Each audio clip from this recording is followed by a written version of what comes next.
What so proudly we hailed at the twilight's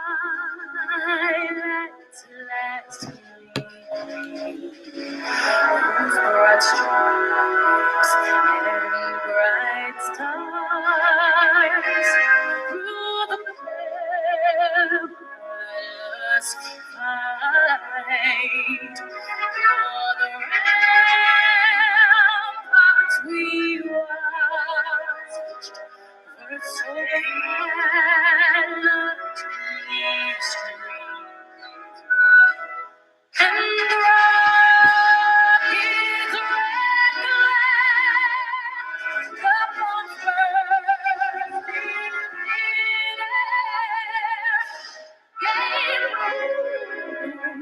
through the night that a flag was still there.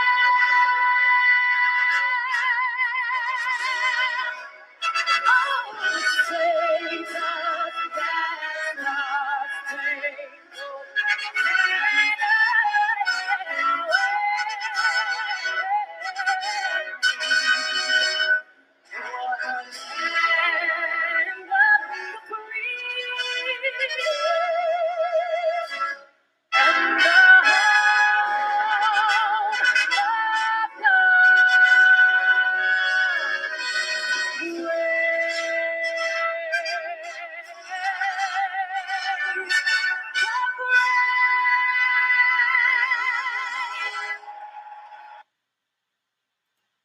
Welcome Facebook, YouTube, Twitter, and LinkedIn.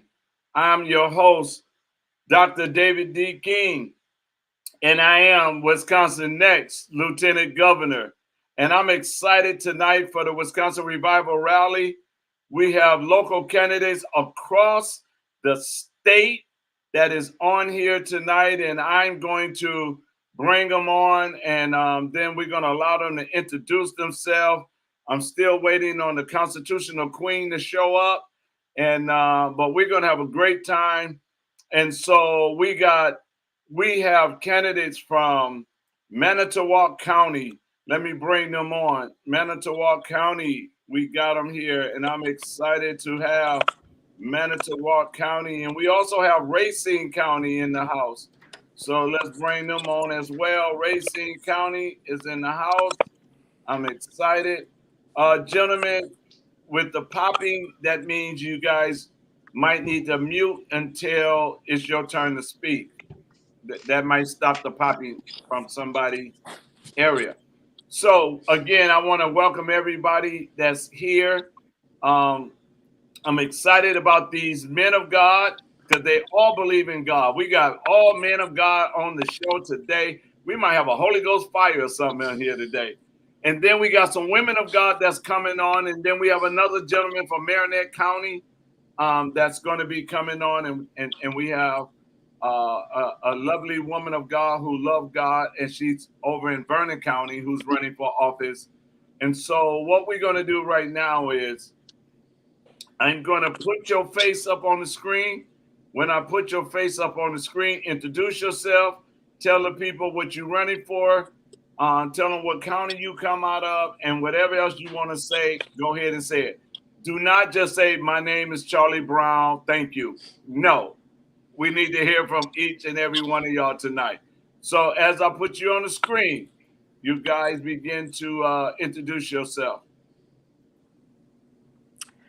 My name is Ryan Phipps. I'm running for District 11 County Supervisor here in Manitowoc.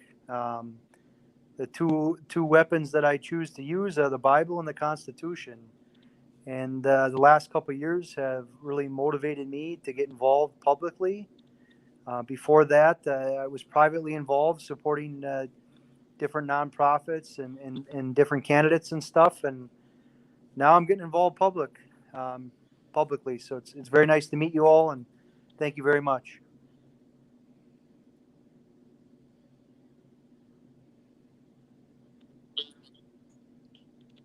I'm Ryan Mueller. I'm running for school board in Burlington. really got involved because our schools are the gateway to our country. Everything that our country, has undergone over the last few decades really has all emanated from the schools. It's time that we get back to good American-centric curriculum and teaching in our schools and get back to the basics, reading, writing, arithmetic, so we have students that are ready when they enter the working world, that they're able to be successful as career adults.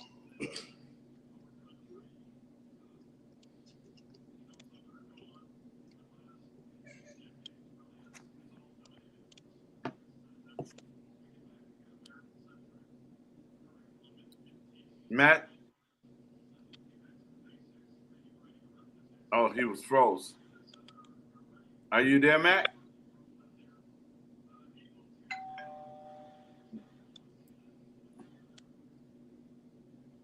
You're on mute. Unmute yourself, Matt.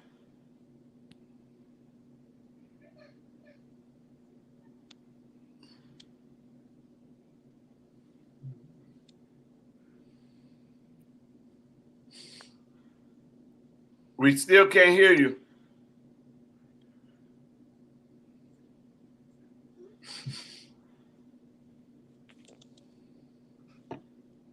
Okay, while you're working on that, I'll come back to you.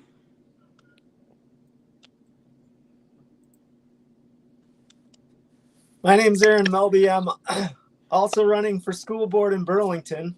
That's Racine County, and yeah, I've been in it for a long time. I feel like I've been to a lot of school board meetings long before I decided to run for school board myself.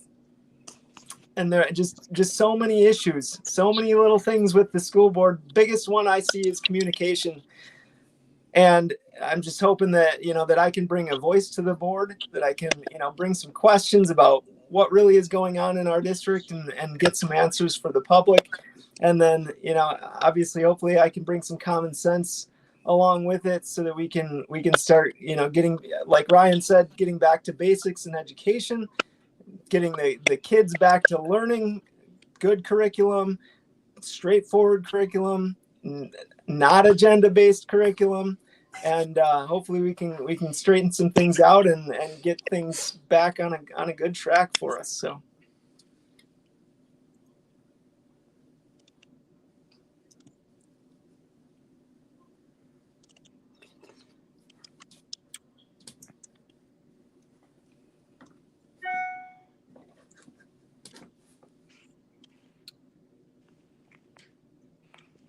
Okay. Still can't hear you, Matt. We still can't hear you.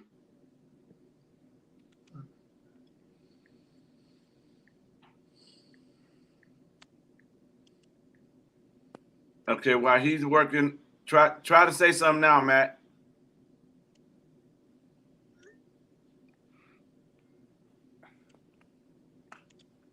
Okay. While he's working on here, let's go over here. Hi, I'm Morgan Sickinger. This will be my second time running for county board. District 3, I've been going to county board supervisor meetings for the last 3 years. Just finished up tonight with a wrestling practice, vice president of White Law Warriors. We're a 100% nonprofit club here in Manitowoc County. Okay. So apparently,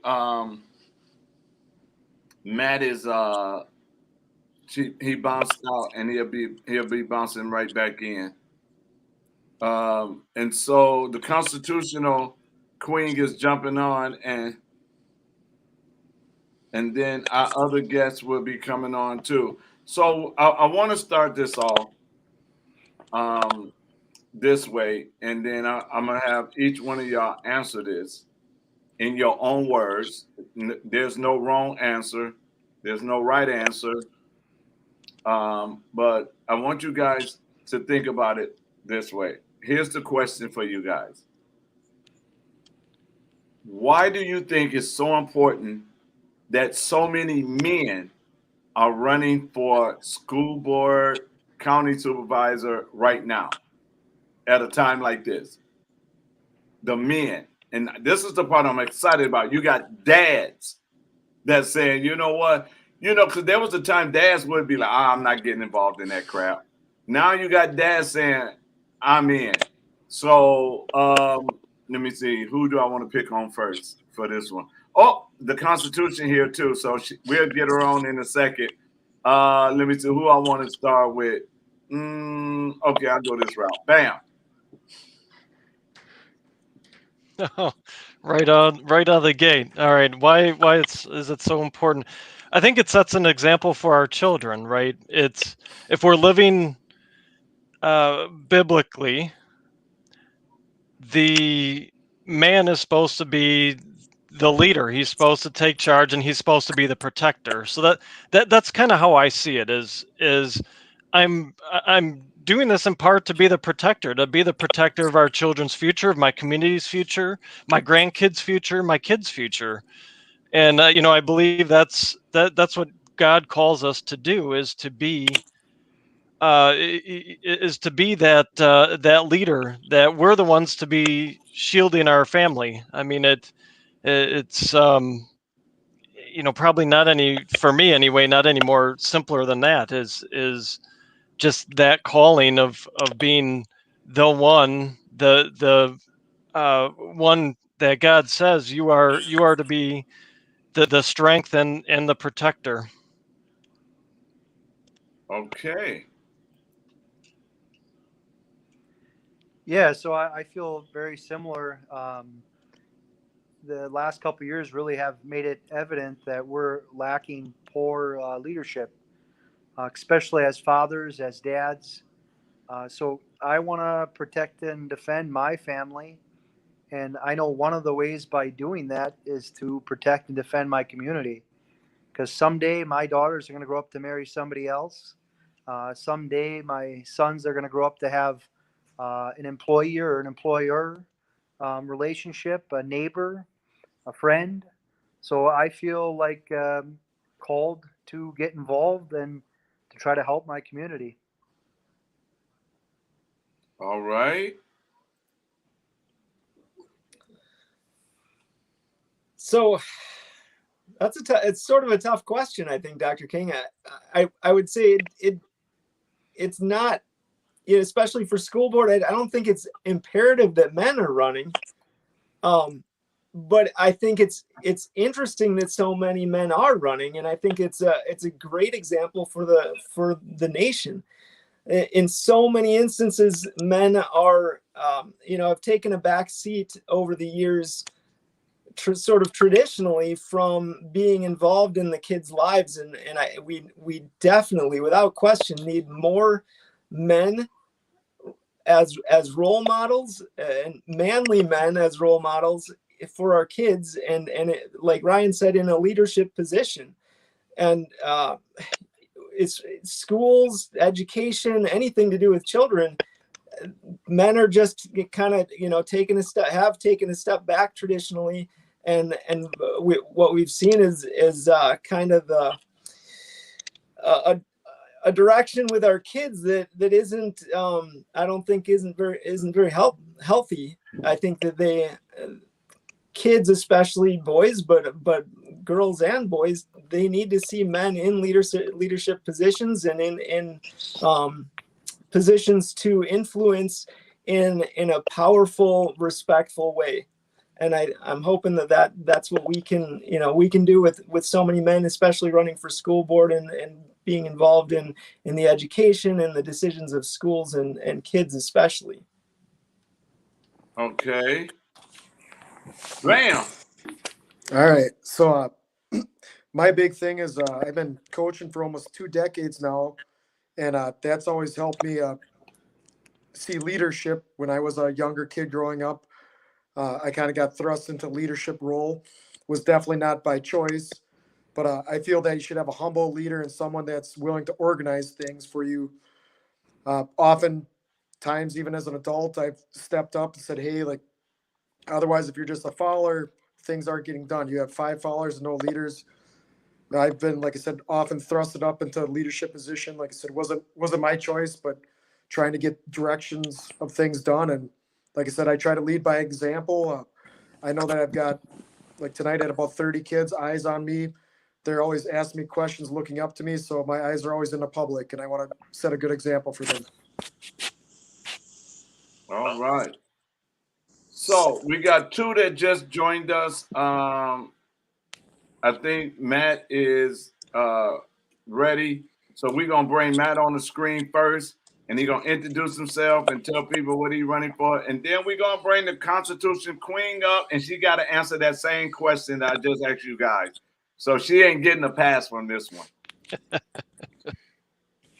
So is my mic working now? Oh, yeah, we can hear you now. All right. So first thing, my name is Matthew Phipps. I'm running for school board in Manitowoc, Wisconsin. Pretty much, I'm a father of three, and the last 2 years have been pretty eye-opening for everybody in this country. And I don't want to let my children grow up in a country that's not the same one that I got to grow up in. And through this has just kind of been a learning experience, but I want to help our future children have the same opportunities that we had. I think that's why we're all here, right? All right. Oh, but you got to answer the question. You didn't hear the question. So the question is, wait a minute. The question is, why do you think so many men are now getting involved, even in local races like school board and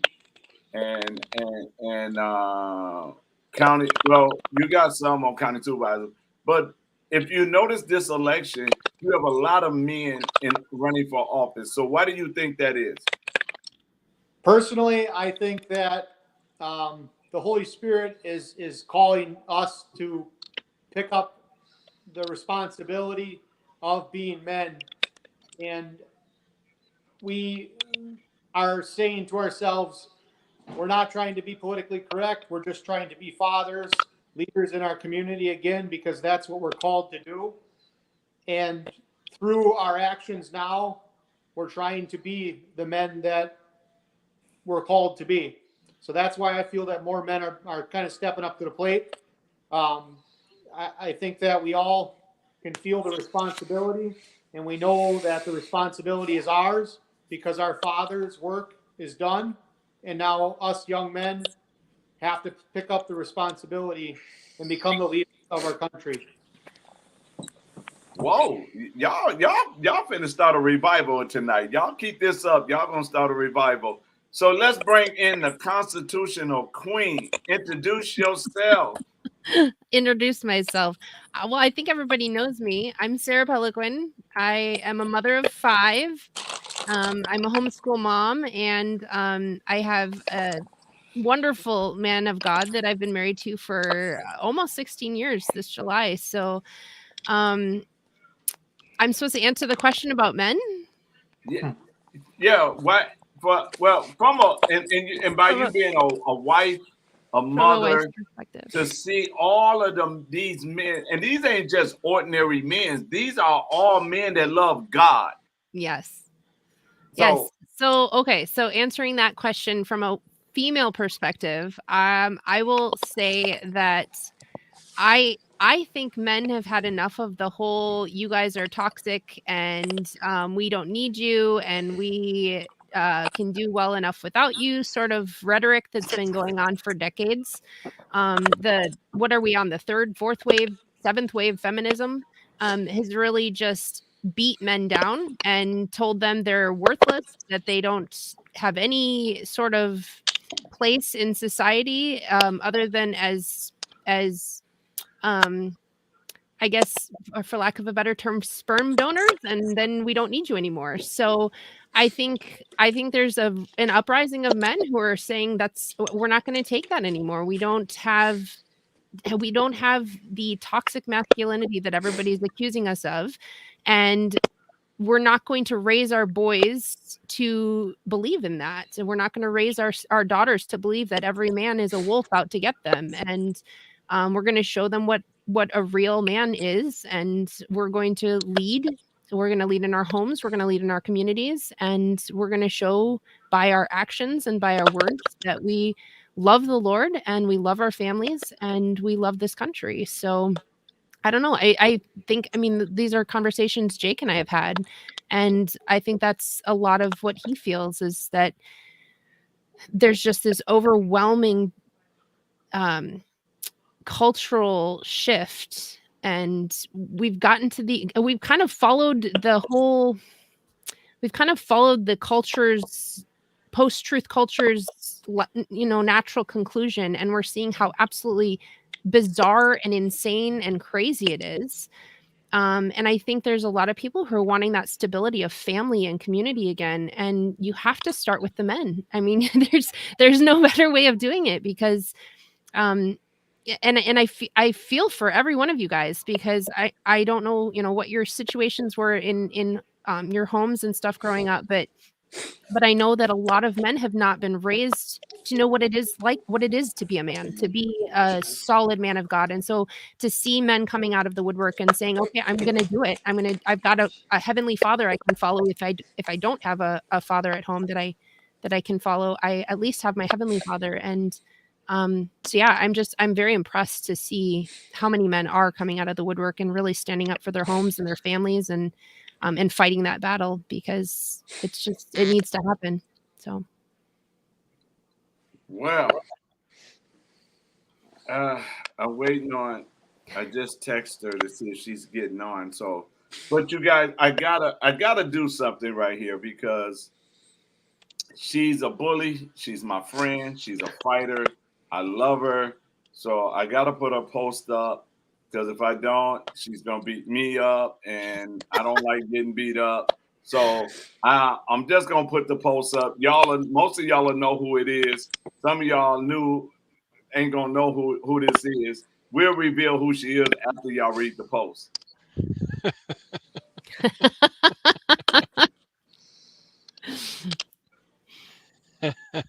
Nice.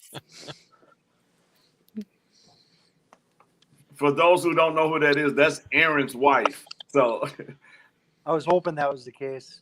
Yeah. So before we go, because I know some people wanted to ask some questions, and I know my friend Jared is on here, so I know Jared got some questions, so I know he's gonna hit you. Oh, wait a minute, here she comes, all the way from Vernon County. She is a fighter. She loves God. She do not deal well with mass mandates or any kind of mandate. So I want to present the song, the bully from the northwest side of Wisconsin. Oh, good. I'm not the only girl on here now. No, not anymore. So now that everybody else introduced themselves, I'm gonna put you on the screen. Introduce yourself. Where you running for, and all of that, and then we're gonna have some fun. Okay. My name is Holly Addison Liska. I'm running for state assembly in the 96th district, which was just decided since we just had all that redistricting stuff figured out. Yeah, I love my Constitution. I love my country. I love my kids, and I want them to grow up in the free America that I've grown up in. And so I'm going to do whatever it takes to ensure that that happens, Lord willing. And I know that He's got my back. So there's that about that. Amen. Now, did you see what your friend from the north says? From the northwest says, the heavyweight. So, you guys, I do want to ask a question before we start taking other people's questions, and we really talking. Talking and everything. Is this? We see a lot of men saying, "Okay, you know what? You done mess with my wife. You done mess with my family. You know."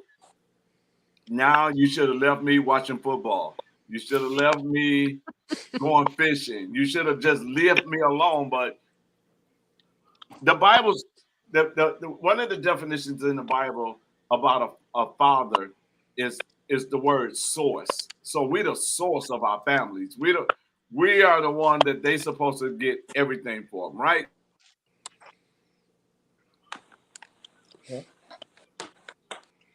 Oh, did he freeze? I think he froze. I think so. Uh-oh. Oh, Our we're still fearless here. leader has left.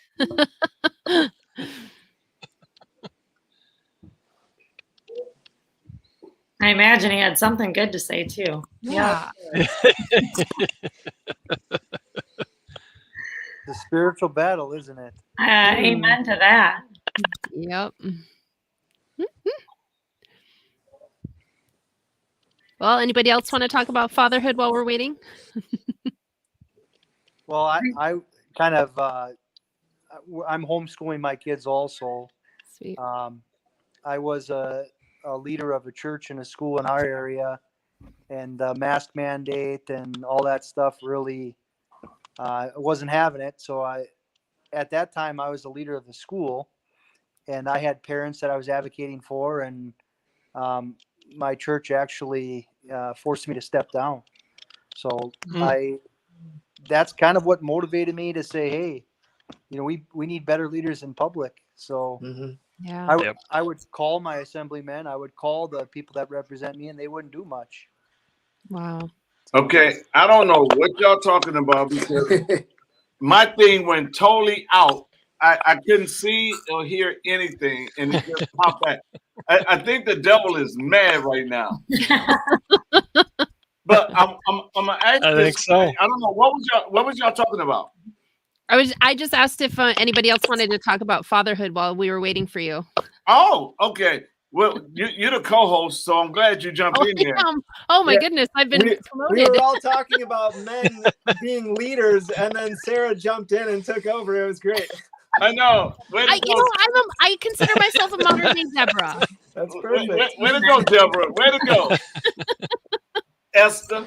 So let me ask this question, and I'm not gonna tell y'all who's going first. You know my rules. I just throw you on the screen. Wait a minute. Hold on. Hot We seat. got to hear what Jerry says. Yes, definitely. Thank you. You bet, Now- Jared. Right back at him too. I know he's a fighter too. So, but here's the question I want to ask, because we got Vernon County, Manitowoc County, we got Jackson County, and we got Racine County. So we got Jackson County, Vernon County, Manitowoc, Racine County. I got to count them. In Milwaukee County right now. We got 5 different counties on here right now. Okay? Yep. But here's the thing and this is the question that I want to ask you.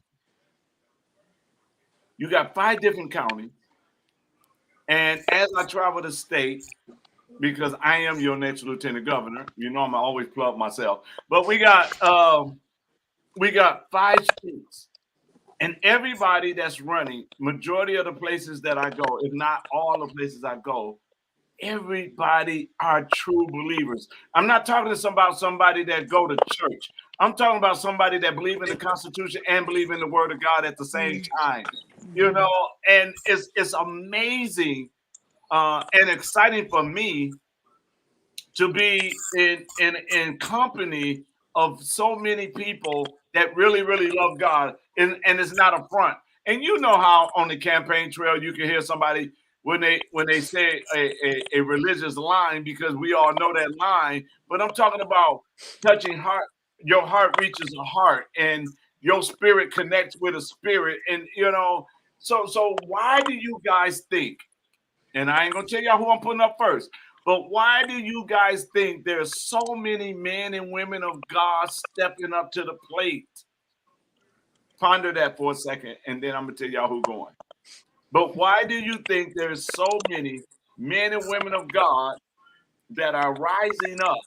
And I'm not talking about, I'm talking about from every level, from school board all the way up, every level of government. And it's like God... And I'll tell y'all like this while y'all pondering on it. I told my church, I said, we all have a mountain we got to climb. And God led all of us to the mountain of government. Every last one of us on this show is called to the mountain of government. certain levels of government, but we're called by God there. I don't think nobody just decided.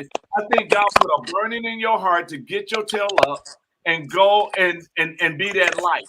So, you know, and everybody's life is busy. So, you know, it's not about that. It's about just obeying God. So, who want? No, I ain't gonna say who want to go first. I'm just gonna throw y'all up there.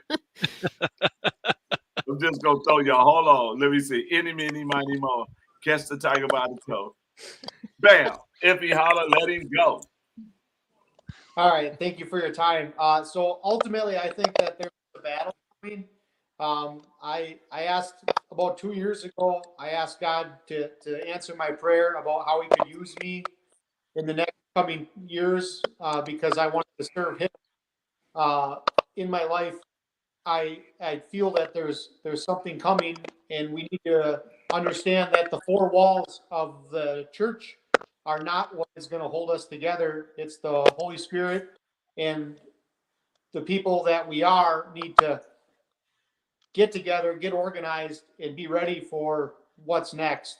And I think that's truly what's happening now. I don't know when it will be, but I know that you'll be able to see people and you'll see their eyes and you'll know if they walk with Jesus Christ by the way you look at them. And we need to be ready for that. And I feel that that's what I'm trying to do right now. I don't know in what capacity it will be. I'm just trying to do what I'm told to do. It's not easy with the world, with stress, with work, with children, but I'm going to pray on it. And I think that we need to be ready for what we're being called for. And I think this is it right here. So.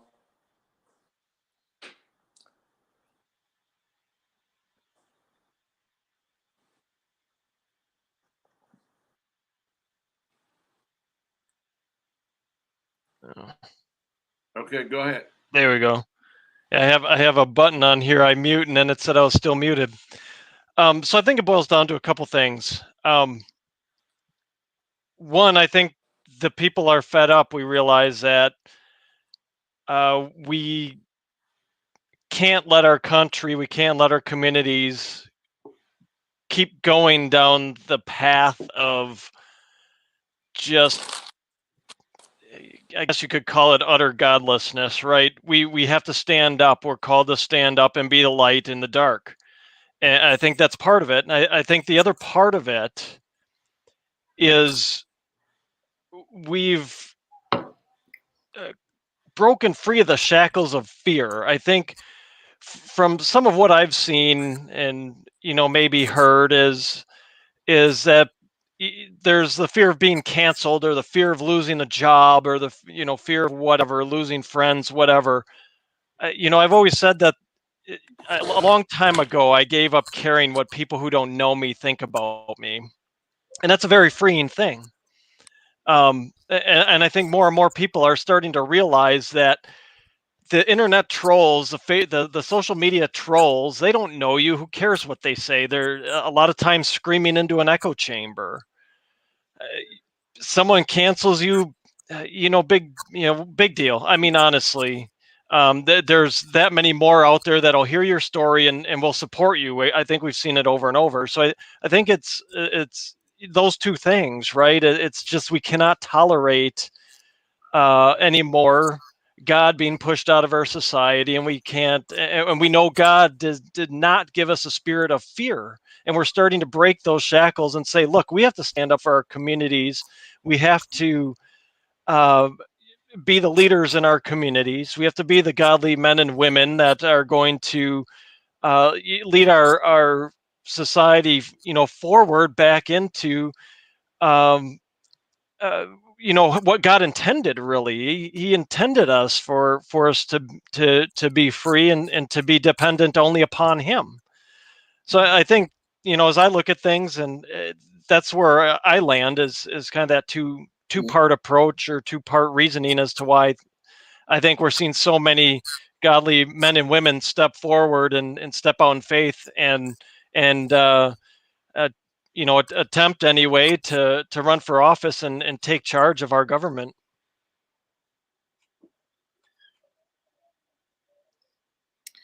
Well, I think it's pretty simple. The harvest is ready, and he's calling up the laborers to go out and do the work. I know that, like, as we look at the culture or the climate of America today, I think people are extremely discouraged. They see a lot of disagreements and a lot of opposition, right versus left, black versus white. I mean, everybody against everybody.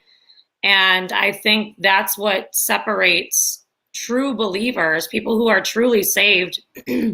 What separates us from them is we don't see the world that way. We know that God loves all of his children. And so it is our job to go out and reach those people. And, he calls us into legislative authority as righteous men and women. And so I really believe that that's exactly what he's doing right now. He's taking people who he's been preparing over time. I liked how the constitutional queen called herself a modern day Deborah, because that's kind of what I've been called as well. People who are ready to stand up for freedom, and you are free in Christ. And so there's a lot of work to be done, and it takes a certain kind of person to do it. All right. Let's see. Bam.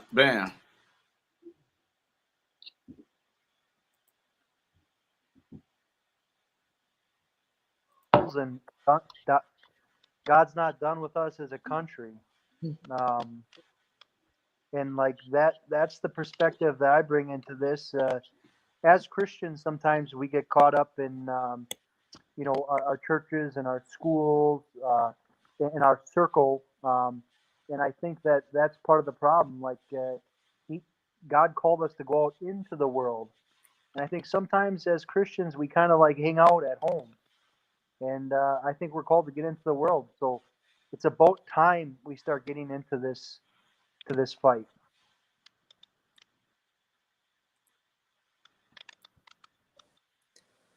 Well, so many good things already said. Hard to follow that up, but I'm gonna reiterate some of it. I think it comes down to Christians having the Holy Spirit and who the Holy Spirit is. And like Ryan said, the Holy Spirit is not a spirit of fear.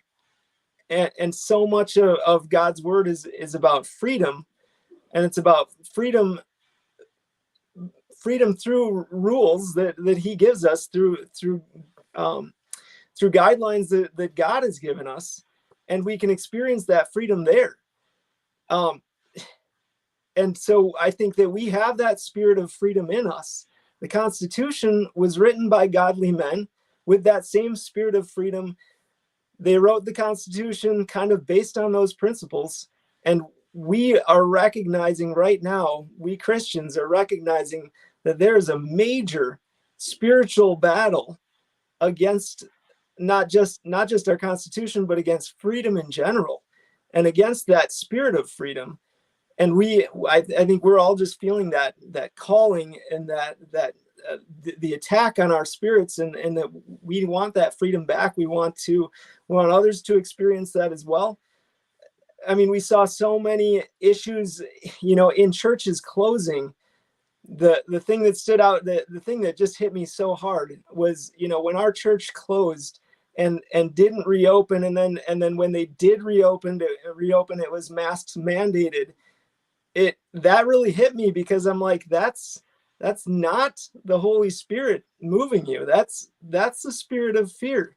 Jesus, we often ask, what would Jesus do? And Jesus would not put a mask on. He touched those lepers, and he prayed for them. I mean, he healed them, and his disciples prayed for them, and that's what we're called to do. And we're called to go forward without fear, and go forward in that freedom that he's given us. And I think that we're feeling that motivation. We're recognizing that battle, and we feel like we have to do something about it. So yeah, I'm not sure how to follow everybody else, but I will try. So my thought my thoughts on this are the fact that the church in America has been rather apathetic and a bit complacent for the last few decades. And I'm not saying specific churches in general, but the body of Christ as a whole in America has been very, very complacent. And a lot of it has come down to, instead of being the ecclesia, being the public square, being the influence over the culture, we've allowed the culture to influence and even infiltrate our walls. And so it's interesting to see. I really honestly believe that, like somebody else said on this, that God's not done with America. He has a massive plan for us. The Pilgrims, when they came over, they called it manifest destiny, and a lot of people will push back on that. Well, we're not a theocracy. We that's not what the Pilgrims meant. That's not what anybody in the founding meant. But I think we get the concept wrong, because manifest destiny to them was that they truly believed that the church in the world was supposed to be the forerunner for the culture, for politics, for education, for even down to entertainment, that the church was supposed to have a massive influence on all of these areas of life, that the church was the body of Christ. It wasn't a building, it wasn't an institution, it wasn't an organization, it wasn't a denomination. The church was the people who followed Christ with their whole hearts and led the way and paved the way for others to be free. And so that was the whole concept of this manifest destiny, that they were creating a nation, that they were building a nation, building a country that was firmly founded in that belief that God is the authority over all, that government cannot be successful, cannot rise without the help of the divine creator, and that providence, as they called God at that time, that providence was what would lead them to create the freest nation in the world. And so I think the church is finally waking up to that again. I think that we're now seeing that, and we're getting to see in our generation the tidal wave of a revival, I think, that is coming, because like I said before, in this post-truth culture, there's only one logical conclusion to it, and it leads to insanity and chaos. And we can sort of kind of survive in that kind of an environment for a short time, but people start questioning, well, if there's no such thing as truth, then what is my purpose here? What is my meaning? And there are people who are actively seeking to find the absolute truth, the truth that they've been told doesn't exist. And I think that the church is finally waking up to that and finally realizing that we've been kind of at the head of this, allowing this post-truth culture to kind of take control. And it's really awesome to see that while the specific buildings, the specific organizations of the church may not be awake quite yet, because we still have churches who mandate things, who are following the government's orders, right? But the people within it are saying, that's enough. We're not going to do that. We follow a God who is greater and bigger than any government on earth. And we owe allegiance to him first and him alone. So yeah, that's my take.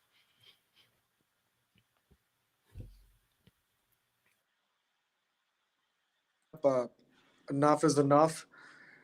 I've always been humble in victory or defeat, kind of as goes in the Bible, go in all the nation, make disciples all over. As leadership, obviously we've talked about, a lot of you talked about mass and church. My big thing is I think a lot of the stuff should be optional, not mandated. We're not a dictatorship. And again, we're having a lot of men rise up to be in godly positions and be role models for everybody. Now, I just want to say, y'all know I'm going to say something. I cannot just, but one of the things that we have to look at in order to save America, right? In order to save Wisconsin, because that's what we're doing right now. We're not focused on the whole country. We're trying to focus on home first. And so in order to do that, we don't need man's wisdom anymore, man's knowledge anymore. We don't need an expert to say, oh, well, we got to spend this amount of money and this will work. No, no, no. We need the wisdom of God right now. That's what we need in order to make anything better. Those of us that are connected to God, once we make it into office, we need the wisdom of God how to fix it. We can't go to man's books anymore and say, well, this is what we did in the 60s.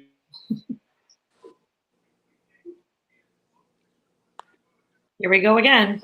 Yeah, I think he froze again.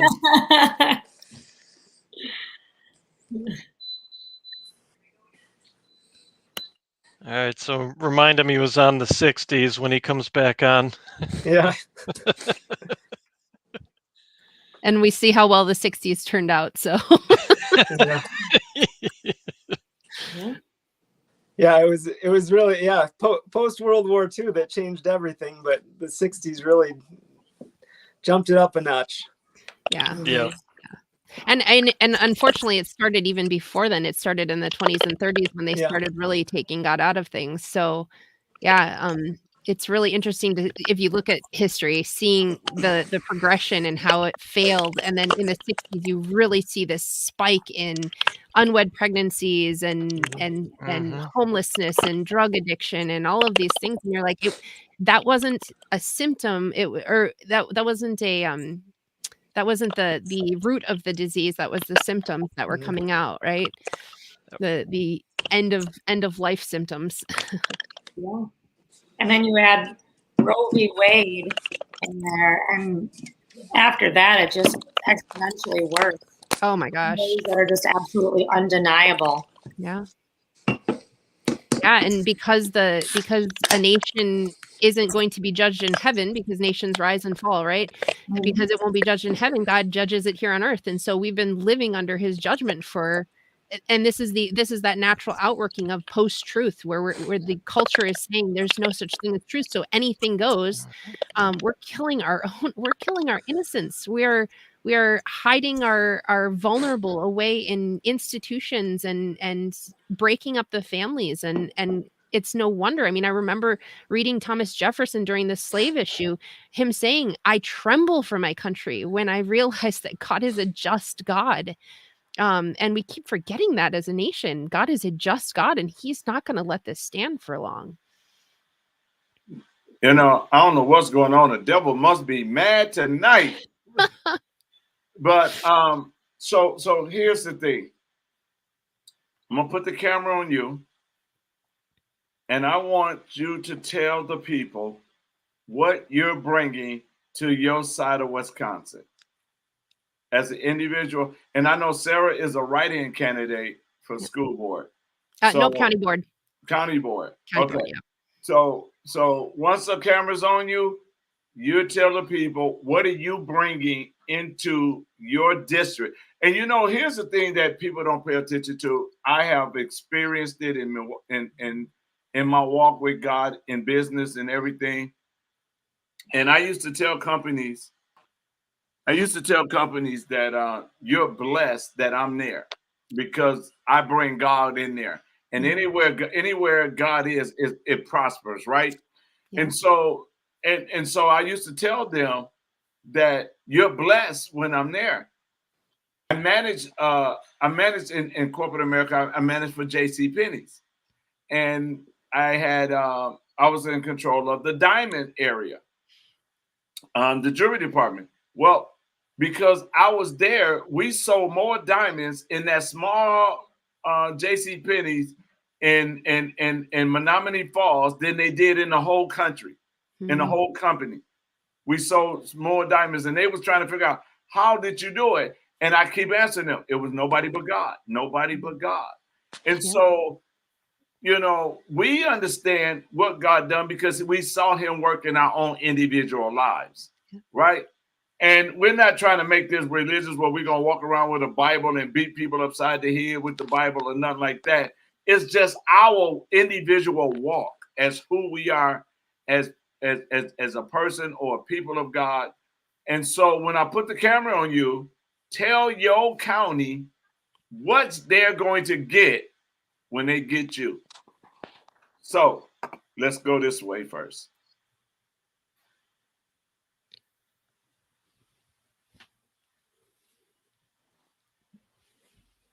Oh, wait, hold on. Now go. We got it. All right. So I'm running for Manitowoc County Board Supervisor, District 3. That's downtown Manitowoc, 10th Street, all the way to Lakefront, Lake Michigan, from Madison up to Waldo. So what you're going to get out of me is I've been coaching for 20 plus years, been a professional athlete. I was a professional fighter for 17 years. I'm motivated to make sure things are getting done. Currently, right now, I see on our county board, there is, we were discussing a little bit, there is a little bit of hate on there with some people. So I want to bring more unity, get some younger blood in there, people that are open to opinions for their whole district, not just their own self-made reasons. And like I said, I've got a God-fearing background, and I'm going to keep working until we get the answers we want.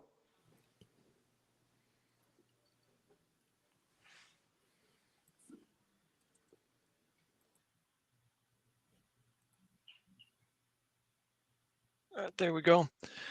Outside of bringing, like Dr. King said, outside of bringing God on my side, I'm relentless. I don't. I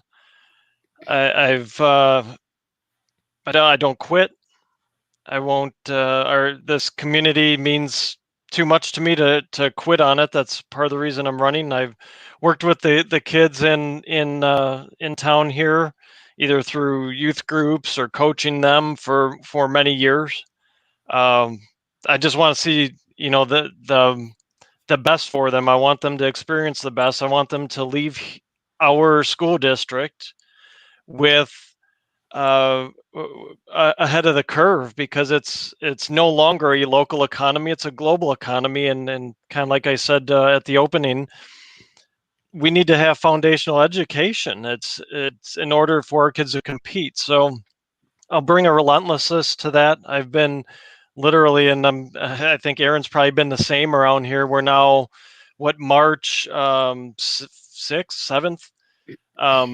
Literally have been out knocking doors since January 3rd, save for a few days. So that's how relentless I am and how serious I am about winning this seat, so I can have a voice and some influence on the direction of our community, and to do what's best for our community, and not just my best, but what's best in the eyes of God, what's best and what's upheld by our Constitution. That's what we need to get back to. So bringing that relentlessness, and I'm bringing common sense, and bringing an ability to bring groups together that have competing and differing at times agendas and ideas, and bringing the best out. So I have a lot of experience of that in my career. So I'm bringing that as well to the table for my community, so we can have the best possible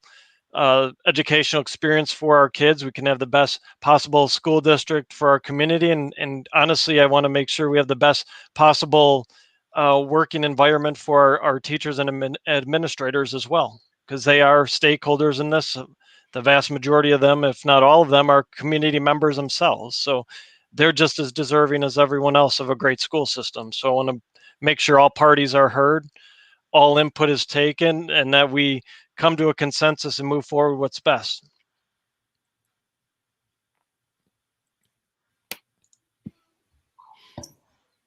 Yeah, a little background to explain why I feel the way I do. I have been in the fight for medical freedom for a long time. I have a recovered vaccine injured child. And one of my best friends who recently passed away was a Vietnam veteran, and he had really enlightened me about a lot of the experimentation that went on with our military, and it just disturbed me to no end.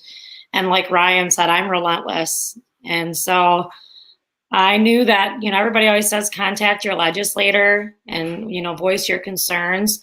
And it just frustrated me when I realized that a lot of times they heard you, but they didn't do anything about it, and they would be wishy-washy. You know, we have so many people who will say one thing, and then when given the opportunity, they show up on the floor, and the way they vote is entirely different than what they have said to their constituents. And so, you know, that comes with the integrity of being a saved person. You know that you have to be honest and genuine with your word. And so I go to the Capitol a lot, and I testify on a lot of different legislation. And I'm sure they get sick of seeing me sometimes. They're probably like, this girl again. I love the people, and I think that it's really important that they have a voice. And so I think that my main goal is going to be going in there and, you know, approaching it with a common sense perspective, diplomatically. If you listen to these people, whether it's on committee or what have you, the way that they talk to each other is horrendous. I mean, there's a reason that nothing's getting done there, because again, it's this right versus left issue. And we got to get rid of that. We need people who are going to be like, what is in the best interest of the people? And what does the Constitution permit or not permit? I think that is a very clear indication as to what I'm going to do if and when I get elected in this district. All right. Let me see. Any, mini, miny, and let's go to Mo. Ready, Mo? There you go. All right. So in short, you get me, and who I am, because I'm not going to change just because I'm on a school board. I got in trouble a lot as a kid for arguing too much, and I learned a lot of valuable lessons about when to argue and how to argue and how to do it in a respectful way. Now that I'm an adult, I can humbly come into an argument and recognize when I'm wrong, and recognize when I'm right, and I need to continue fighting for something. Something we've lacked on our school board is communication, is questions being asked, and I have absolutely no problem asking questions and challenging things that I don't think are right. I love it when we can get an answer to something that makes sense, and I will fight for something until it makes sense. And if it doesn't off the bat, then I'm going to continue to ask questions and kind of weed through it until we can make sense of it, or throw it out if necessary. And so I think I'm going to bring a voice to the board in Burlington in a way that maybe we haven't had in a long time. I'm going to be asking questions not only for me, but for the community at large, because these meetings that I've been to, I sit in the audience and I don't know if they've got information that I don't have, or if they're just being complacent, but that somebody brings something to an agenda item up, and the chairman, he'll say, any discussion on this, and he'll look left and he'll look right, and people just, nope, nothing, and then they vote on it, and it's always unanimous. And I'm not going to just vote aye for something because everybody else is. If I have a question or I see something wrong with it, I'm gonna bring that up and I'm gonna call it out. And so I hope that the board is ready for that, and I hope it brings some common sense to the community and to the board, and brings some alternate perspectives as well. So.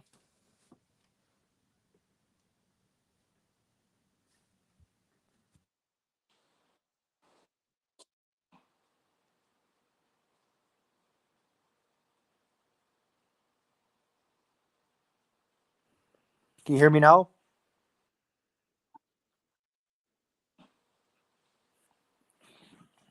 So, I mean, I just love people in general, and I'm not afraid to stand up for them.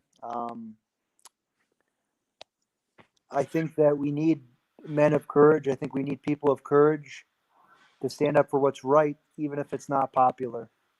And that's why, God gave us the Bible, and that's why He gave us the Constitution. Is to stand up for people that aren't able to stand up for themselves. And I'm a business owner. I've had a business for about 18 years. I'm going to use my business knowledge to kind of help manage the community and manage the funding. And the bus note. So, thank you.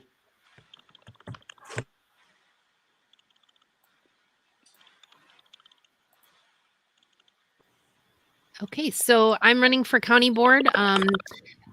I actually wasn't planning on running this round, but there were open seats and nobody running, and nobody even as a write-in candidate. So I was asked by several people if that would be something I'd be interested in, and my husband and I talked about it, and we've prayed about me running for an office before, and so it was something that was on the agenda, but not.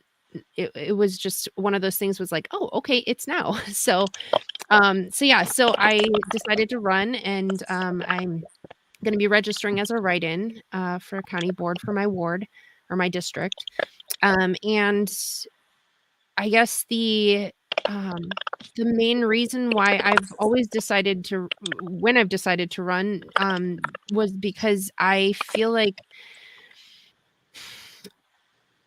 we need truth, and we need people willing to speak the truth. I know several other people said, not being the only person, or not being the I vote just because everybody else is the I vote. And I want to be able to ask those questions and represent the people in my district in order to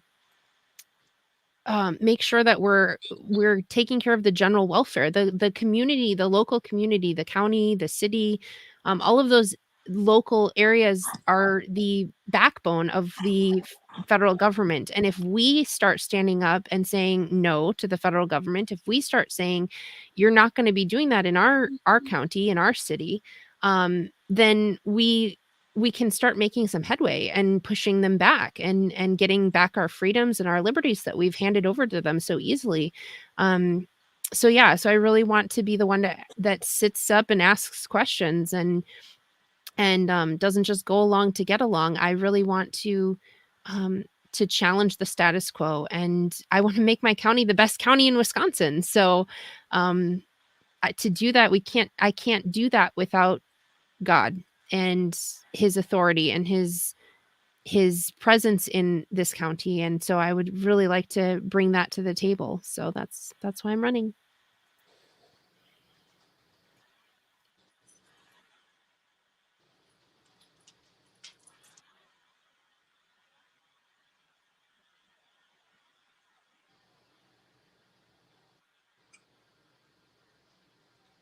Matt?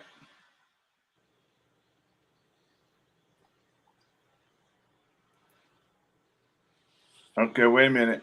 Let's see if we can get you. Oh, he got bumped all the way out. So he's going to come back in. So while we're waiting on Matt to come back in, we got another gentleman with us, you guys, and he's from the question for you all. Okay, I'm going to put your question up, Jared, as soon as this gentleman introduces himself. He's coming in from, now we got Marinette County, so we got 6 counties now. Wait a minute, do we? 1, 2, 3, something like that. Whatever, we got the counties, and we're going to let him introduce himself and tell us what he's running for in the Marinette County area. So when I put your full name, when I put you up on the screen, you go for it. Yeah. Good evening, everybody. I'm Tom Oldenburg, chairman of a group called the United Constitutionalists of Marinette County. We started that group due to the rampant fraud that we all seen and know that happened. So as we got involved more and more, like a lot of the comments I'm hearing here, I wasn't happy with what I was finding out about the elected officials. I was addressing the Marinette County Board for 5 months in a row trying to get on the agenda and address these issues with the Marana County Board, and they flat out refused to talk to me. They would not let me even get in through the committee. So I tried to go around that committee and suspend the rules of order, and they would have none of it. So I decided to run for the Marana County Supervisor seat that's coming up, because then they'll have to listen to me and we can start cleaning up some of this mess. There's no reason that we as citizens cannot address our elected officials. There was a lot of things that went on that I was not pleased with, that many in the community were not aware of, that happened in before the election and immediately following the election, and to this day cannot get decent straight answers out of them. So we decided that through the UCMC, we fielded 13 candidates to run for Marana County Board and unseat some of these people that are just red stamping everything. I heard that comment. I believe it was Sarah that brought it up. You know, it's just yes men, yes women. They go along to get along, they get their job done, and they walk out the door without any regards to the constituents that they're supposed to be there representing. So we decided that we would put together a team and go ahead and take over, trying to get into these positions. And it's really sad that a private organization that we set up, like the United Constitutionalists of Marana County, has to field the candidates because the GOP does not. They had nothing going when we joined the GOP back in April of last year. They had no intentions of fielding any candidates, didn't know where to turn, didn't know what to do. So we grabbed the bull and we went for it. So here we are. We're all looking for a spot for all the same reasons. We want to bring the voice of the people back to our local communities and back to our local governments, into the GOP, and get these people to understand that they are our representatives. And I believe firmly that I can bring that to the table. God willing, I'll do a good job at it. All right. Now, I just want y'all to understand something. Jared is a straight shoot from the hip type of guy, and he shoots from the hip. I told him he has the most awesome poker face. You never know what he's thinking. He got that look where, and the other one event I was at with him, and I'm sitting right across from him, and I'm trying to read his face, and I didn't know if he liked what he was hearing or if he didn't like what he was. You never know with this gentleman. So he got a tough question for you guys. I'm gonna put it up, and I'm gonna let you guys tell me who want to go first on this question.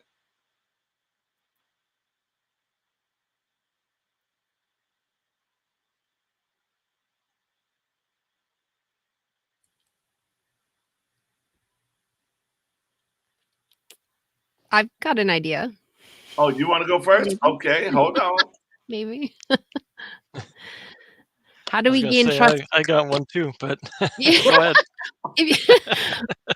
So how do we gain trust in this country again? So like I was saying earlier, I think a lot of it starts in our own communities, in our own families. If we try to start from the top down, it's never gonna happen, because we're just gonna keep putting the same people in, and they're gonna keep telling us the same lies, and we're gonna keep going along with it just to get along.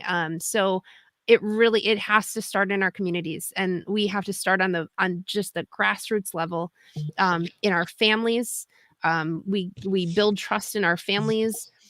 We build trust in our churches. We build trust in our neighborhoods, move it into the city, into the county, and so on and so forth. I don't see any other way that this is going to work. And best, we have precedent for it, because that was how we won the Revolutionary War. That was how we won, or that was how the first and second Great Awakenings happened in America. Was they started on the local levels, and they completely revitalized the nation. In the Revolutionary War, we didn't win because of major battles that took place over the entire 13 colonies. We won because small battles in small locations kept winning and pushing back against the British, and those small battles were what got us our nation. So I think it's the same thing with building trust. We cannot obviously trust our federal government. They've gotten too big. They've gotten so deceptive. I mean, the web of lies is just absolutely overwhelming just looking at it. And so if we try to pick it apart from there, it's never going to happen. We have to pick it apart at the roots, and the roots are in our own communities, in our own homes and churches. And yeah, that would be what I would say. Okay. Who else said they had the answer? I'd take a shot at it again, Dave. Okay, wait a minute. Wait a minute. Raise your hand so I know which one of y'all saying it. Okay, so I'm gonna go Morgan, Tom, Holly. I was in there too, but You up now? My big thing is honesty. You know, even at the local level, how do we regain? Let's see, am I still muted here? All No, right. go ahead. Good. Okay. Yeah. Again, like I said, honesty. Even at the local level, I see it constantly at board meetings. People playing the fence both sides and then saying one thing and not being honest with what their real opinion is. And obviously, as a county board supervisor, board member, you're representing your community as a whole. You're not just representing yourself. So I've told lots of people in my area that are going to be voting for me, I said, I'm representing you guys. You know, be voiceful for your opinion. I know that the current incumbent, she just voices her own opinion. She's not out there asking people what they want to see. Again, it's honesty and trust.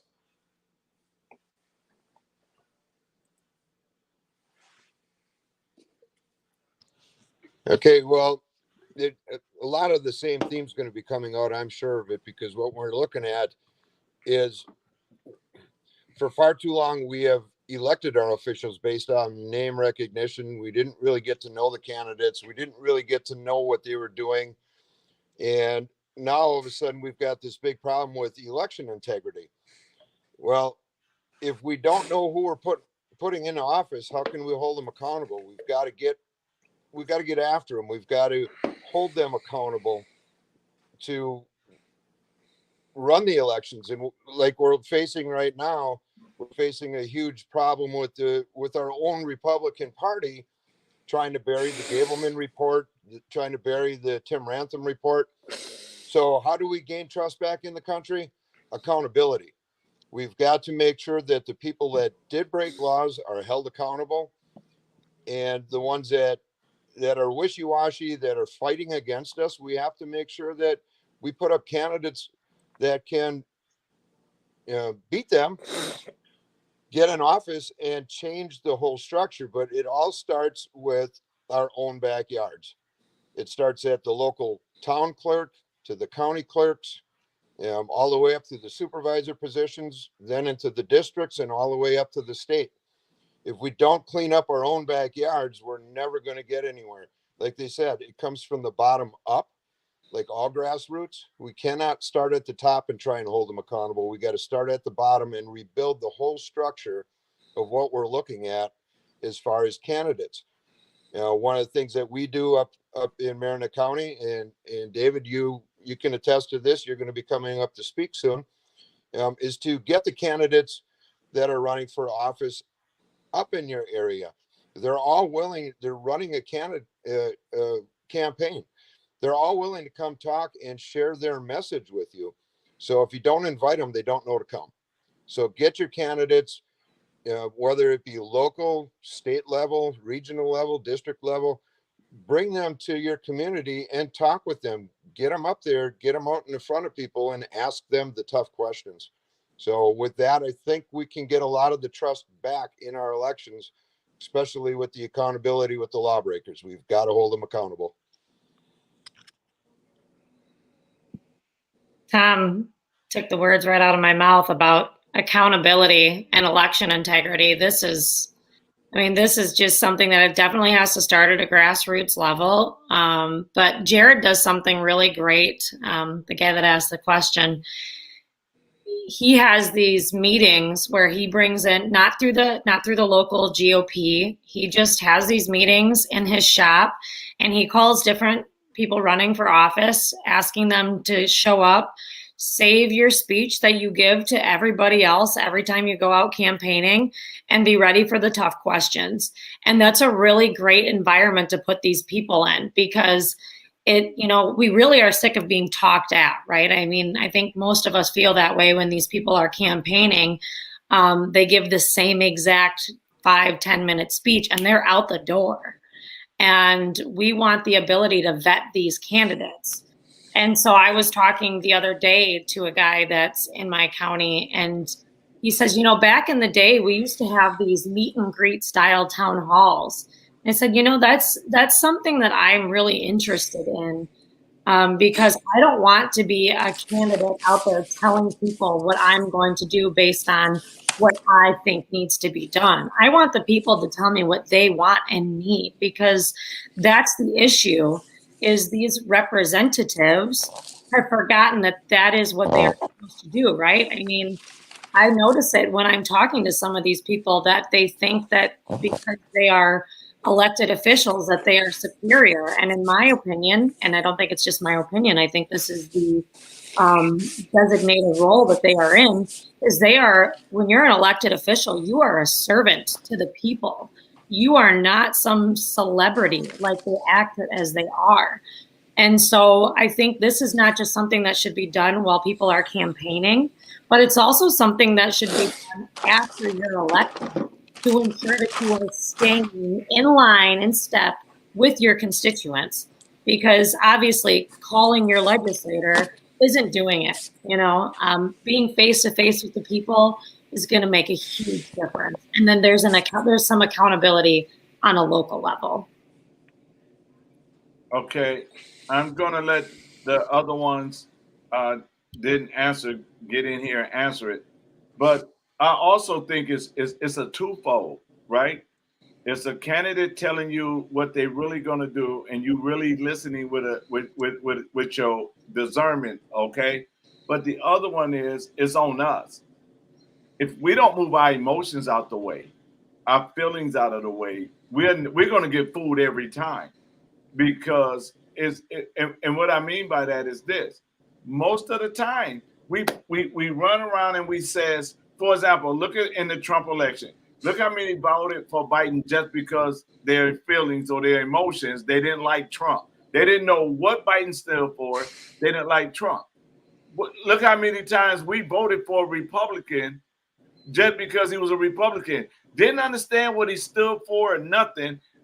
Our emotion. Oh, he Republican. We don't like Democrats. Bam. No, we need to understand. We lose trust because of the fact that we put somebody in there thinking they're going to do something and never did no homework.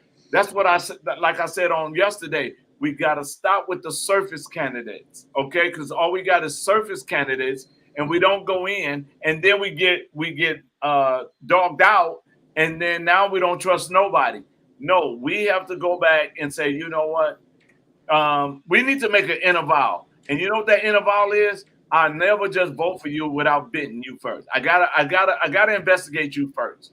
If I investigate you first, then I can support you, because why? If you've been doing what you say you're gonna do before you ran for office, if you've been honest before, if you've been walking in integrity before, then maybe I can trust you to do it now. But if you have never walked in it, what the saying say? Fool me once, shame on who? Fool me twice, shame on me. Shame on me. And that's where it starts. Shame on us because we didn't do our due diligence. Okay, let me see. Aaron, you didn't answer it. Ryan, number 2, you didn't answer it. Oh, Matt is gone again. Is he coming back? Oh, there he is. Let me get Matt. So we got Aaron, Ryan, and Matt that didn't answer this yet, right? And Sarah, did you answer it? Okay, so let me put the question back up, and then you 3 can tell me who want to go first. No, sir. I wanted you to do this. I wanted you to do. I'm gonna put up what he said, y'all, but I wanted him to do this. Okay, y'all see the question? Okay, who want to answer it? I can go. I'll go. Okay, wait a minute. So Ryan and Ryan didn't answer it, right? Correct. And then Aaron and Aaron. Matt didn't answer it. Yep. Okay, so we're gonna go to you, Ryan. And where you at? Where you at? Where you at? Bam! There you go. Go for it. All right. So I think a lot of it, I think, has been covered already. What I would add is we have to turn off the TV. We have to get off the internet and get off of social media and talk to people. There's so much gaslighting. There's so much half-truths or just outright false narratives that people believe because they saw it somewhere or they saw it on TV, that it causes us to be suspicious of those around us in our community, when in reality, and I think I mentioned this a show or two ago, where just out talking to people, no matter what side of the fence they're on, you'll find, I think you agree with them, your community members, on 50 to 80% of what's going on in your community. The only difference is how we go about solving the problem. Seems like one side wants to spend money to solve the problem and the other wants to actually root cause it and figure out an actual solution that's long term. That's where we get into the issues. We have to remember that the media, legacy media especially, both parties are nothing more than marketing machines. Their job is to try and divide us and make us think that we have nothing in common and isolate us, because you think about a predator, what tactic do they use? They go and they isolate the weak ones and then attack. That's what our media and our political parties do. They prey on the fact that most people aren't going to go do their homework. They're busy. They go and they have just a few minutes a day, so they sit down and watch the news or read something online. We have to get away from that. How do you build trust? It's just talking to people and within your community, and you show that you have more in common than not, and that they're not the enemy. We have commonalities here, and that's to see our country, our communities and country prosper. And then it's from there, you start to build those relationships, and then you get into those grassroots efforts where you're building things up from the top, because it's certainly, you're not going to go and change the federal government. Politics, I think Breitbart said it, politics is downstream of culture. You got to change the culture first, and that starts in our communities. That starts with building trust. We have to, I think Dr. King, you said it before, the candidates, do your homework on them. Just find out what they stand for, because there's been so many times, I think, if we're honest, we've all been there, where we didn't know, especially when you get into some of these local races, we didn't know what they actually stood for. We maybe knew them a little bit, that they were a good guy, or we just knew the name from somewhere, right? So it's doing the homework and make sure we've done that, and we're making the best decision possible. And that, to me, it starts with talking with your community members. You got to build trust within your community first before you tackle the larger issues. Okay, who want to go next? Okay, Aaron. I don't gave you Adam name. Now that's all right. Now you running against Boss. Yeah, no, I'm not. But since you brought up Voss, I don't want to exactly go there, but one of the main reasons we've lost confidence in our country and in the leadership in our country, we've got leadership in this country, in our elected officials, is first of all, I'd love to see term limits, but until we get the term limits, we have to change out our politicians regularly, and that's on us, the voters. We can't have lifelong politicians in it to just, when I made a statement on Facebook the other day, promoting my friend Adam, and you, I think you said you said politicians are like underwear, or somebody said that they need to be changed out regular. Maybe Adam said that himself. But we have to make sure that as soon as a politician, his term becomes or his it becomes a career rather than a service to his state or his community, that's when they have to get out. We've got to make sure that they're not in there long enough to get roots and to get their fingers in everything. And we've seen that in some local government recently, and boy, they really get their fingers in it, and they really start to influence everything. And we've got to change them out, because they have to be in there making decisions that they know those decisions will affect them as soon as their term's up, or as soon as the next term's up. I'm not opposed to a couple of terms, maybe 3, but you start getting into 4, 5, 6, 7 terms, where this becomes their lifelong career, and they just become a lifer politician, and that's not good for anybody. Okay. So who want to go first? Big brother or little brother?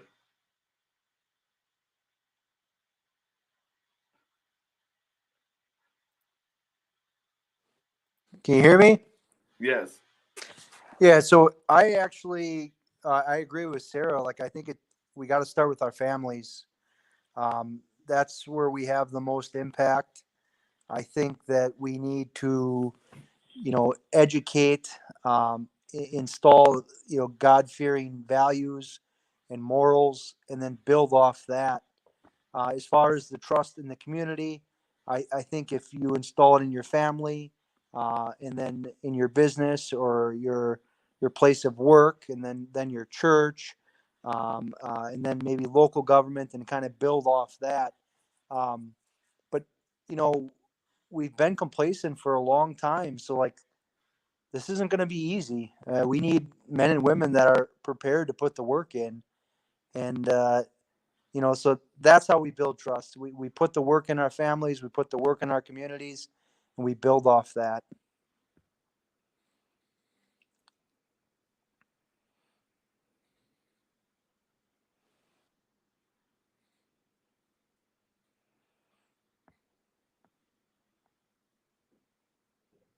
Matt?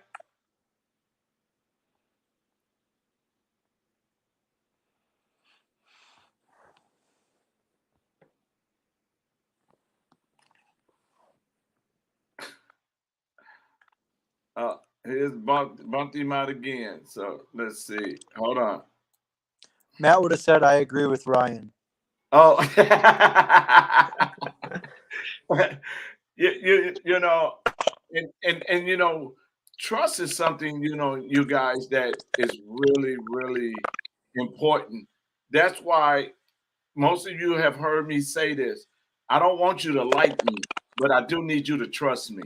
I don't want you to like me, but I do need you to trust me.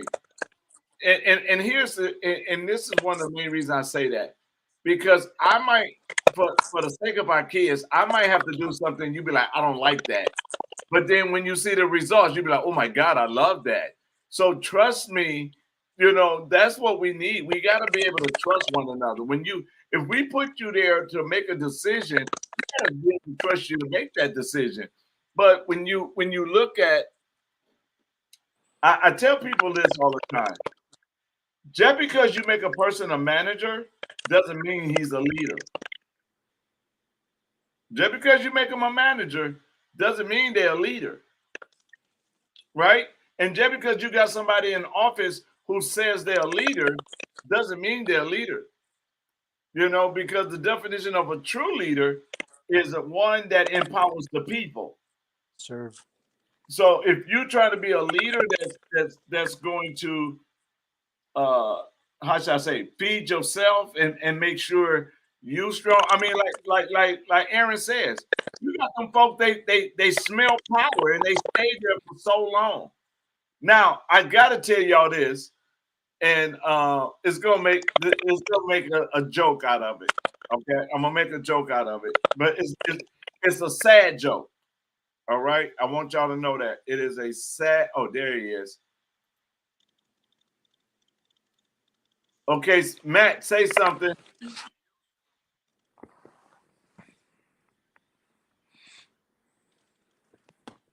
Matt.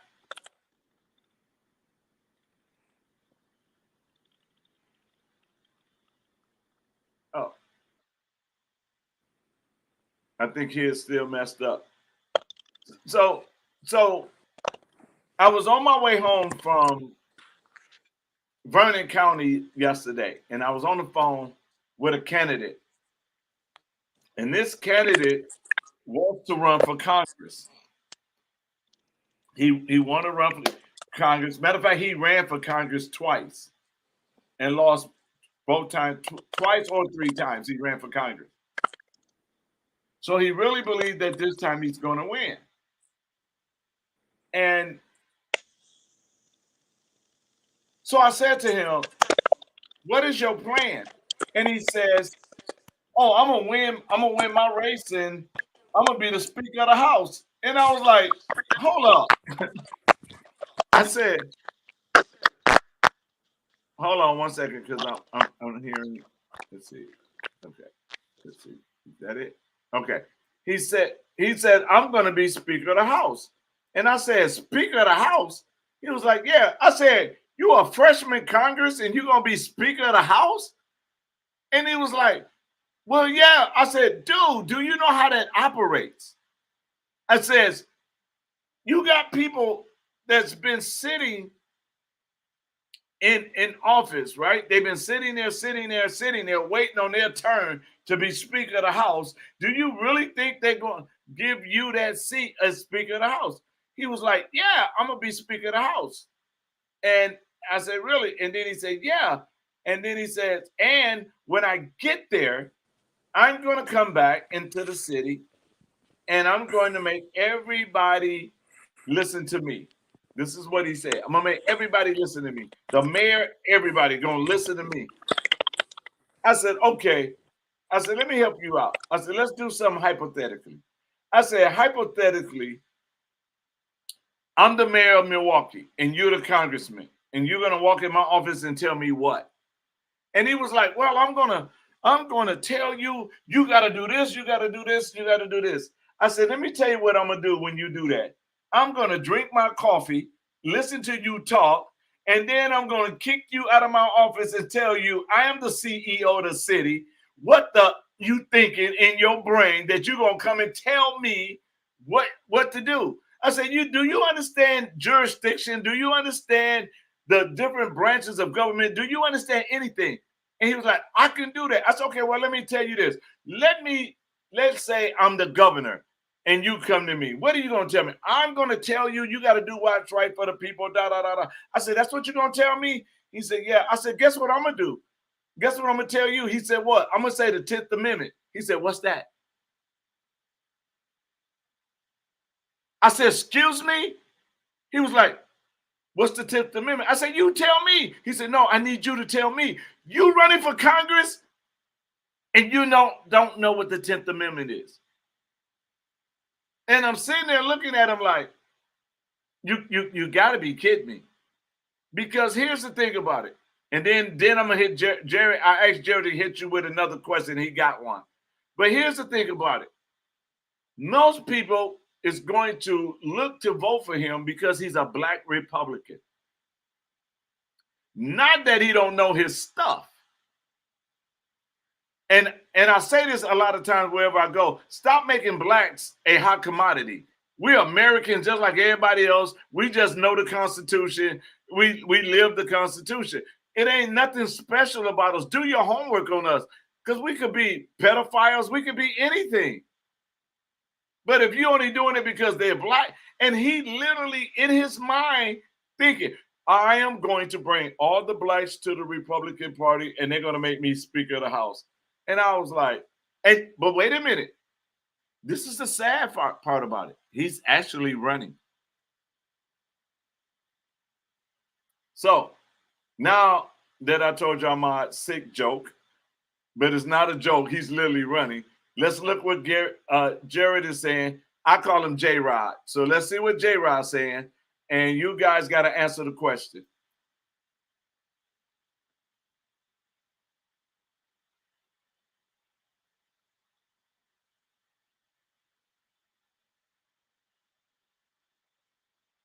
Ooh.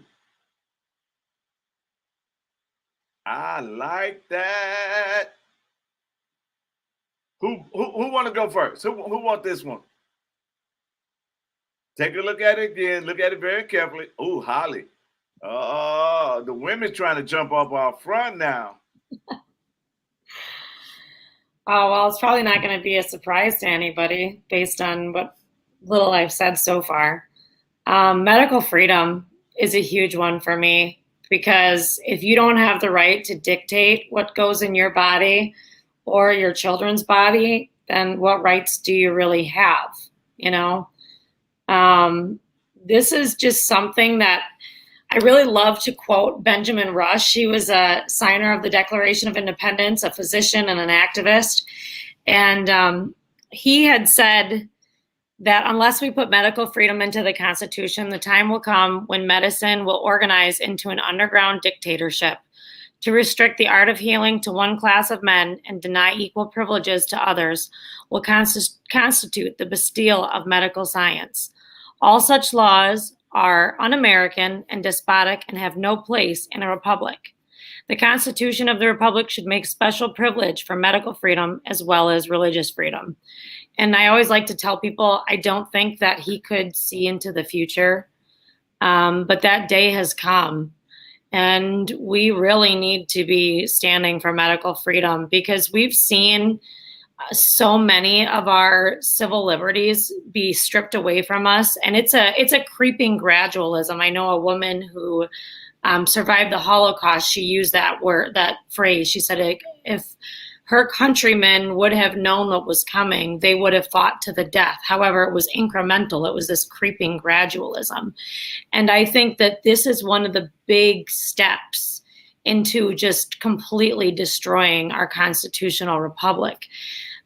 Because it's like I said, if you don't have the right to determine, if you don't have the authority over your own body, then what authority do you have?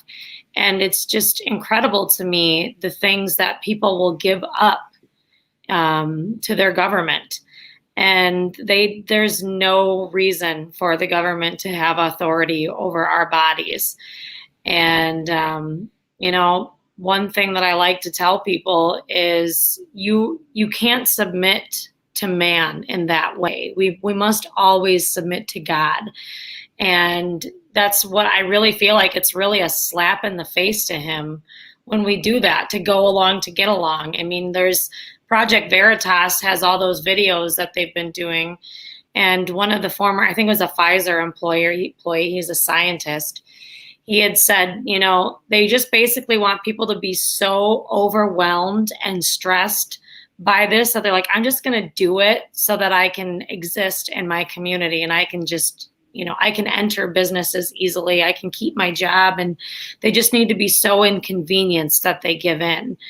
And I think that that's really discouraging to see that that's where we are, when we know that, you know, our founding fathers, what they went through, the Pilgrims, what they went through to get here. I mean, I can't imagine what they see up in heaven looking down on us. I mean, they must be rolling in their graves right now.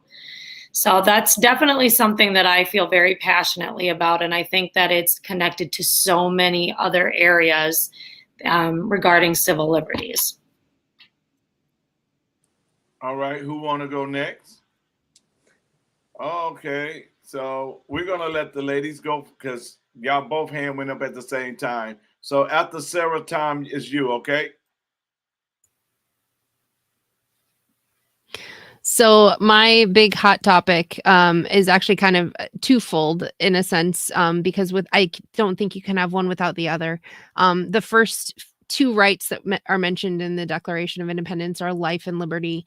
And for me, life, the sanctity of life and protecting life, human life at all levels, is the number one thing. You can't have liberty if you don't treat human life as sacred, because if human life is not sacred and it's something that we ourselves can govern our own lives, then there's no real definition for liberty, because anybody can come in and enslave us and take our life and make it what they want it to be. So I'm going to be engaging in every question with the topic of, is this keeping the sanctity of life, and is this going to protect our freedoms? And yeah, that's I don't think we can get, I think there was a very specific reason why the founders wrote that, why Thomas Jefferson wrote those two first. Because obviously we can't pursue our happiness without life and liberty, and we can't pursue our liberty without our lives. And so, interestingly enough, at the end of that very document, they all pledged their lives, their fortunes, and their sacred honor, to fight for this cause and to give other people the right to life, liberty, and the pursuit of happiness. So that is the topic that I will be constantly pushing on, and making sure that that's where we're coming from, because the only giver of life is God. And if I don't acknowledge God as the giver, then of course I can treat life as not sacred, as not sanctified. And so, yeah. Okay, that was actually two awesome topics here. Mine is actually the election fraud, but with that is basically the rule of law. And if you'll indulge me, I just penned a letter to the local GOP all the way up to Robin Voss, our assemblyman. If you'll indulge me, I'll read it to you, because it's pretty interesting. With the upcoming meeting scheduled for next Wednesday, March 16th, in regards to the Gableman report, it is important we look at both sides of the issue of election fraud and our ability to correct the wrongs perpetrated during the election of 2020. Whether we continue on the path of decertification or not, we must all work towards the goal of never allowing this to happen again going forward. My personal belief is we should litigate this in a court of law and finally put to paper, with the strength of law, a process that will allow, without question, an election rife with fraud, illegal voting, and total dismissing of current law to be decertified. Since November 4th, 2020, the opposition has smeared us as conspiracy theorists, obstructed our investigations, denied us information, allowed the destruction of our voting records, thinking the trusted build, and have denied us our day in court. It's bad enough that we have to fight for truth against the opposition party. What's worse is we have a contingent with our own party who has mirrored their actions and have actively punished those who seek the truth. I implore all of you to dig deep in your convictions and ask yourself, is what we are experiencing in our beautiful country at this moment in history worth fighting for, or do we want to return to constitutional law? If we are to be a constitutional republic guided by the rule of law, should we not fight for adherence to those very laws that guide us? I say yes, we should fight with every fiber of our being to ensure we leave this country intact and strong, a beacon of hope for the world, for our children and all those who come after we are all long forgotten. It is time we live up to the oaths we took to defend this nation against all enemies, foreign and domestic, and return this country to the rule of law. Bringing it to the rule of law will end a lot of this baloney that's been going on here. Not just man's law, God's law. They've taken God out of the schools. They admonish us. We've got Christians being persecuted in our very own country, in our own very backyards. And returning to the rule of law will end all that. But not, like I said, not just man's rule, but God's rules, and get morality back in this country. All right. So who want to go next? And then somebody else got a question, but I'm going to, we're going to get this one done. And then Mommy Holly got a do mommy duty, so we're gonna say goodbye to her. But after, she want to watch all you guys answer it. So, so we have the two ladies and Tom done answered it. So, which one of you gentlemen want to be brave enough to go first? I'll go Ryan, next. Ryan offered. I'll go after Ryan if that's okay. Okay. So, who said which Ryan? Oh, okay.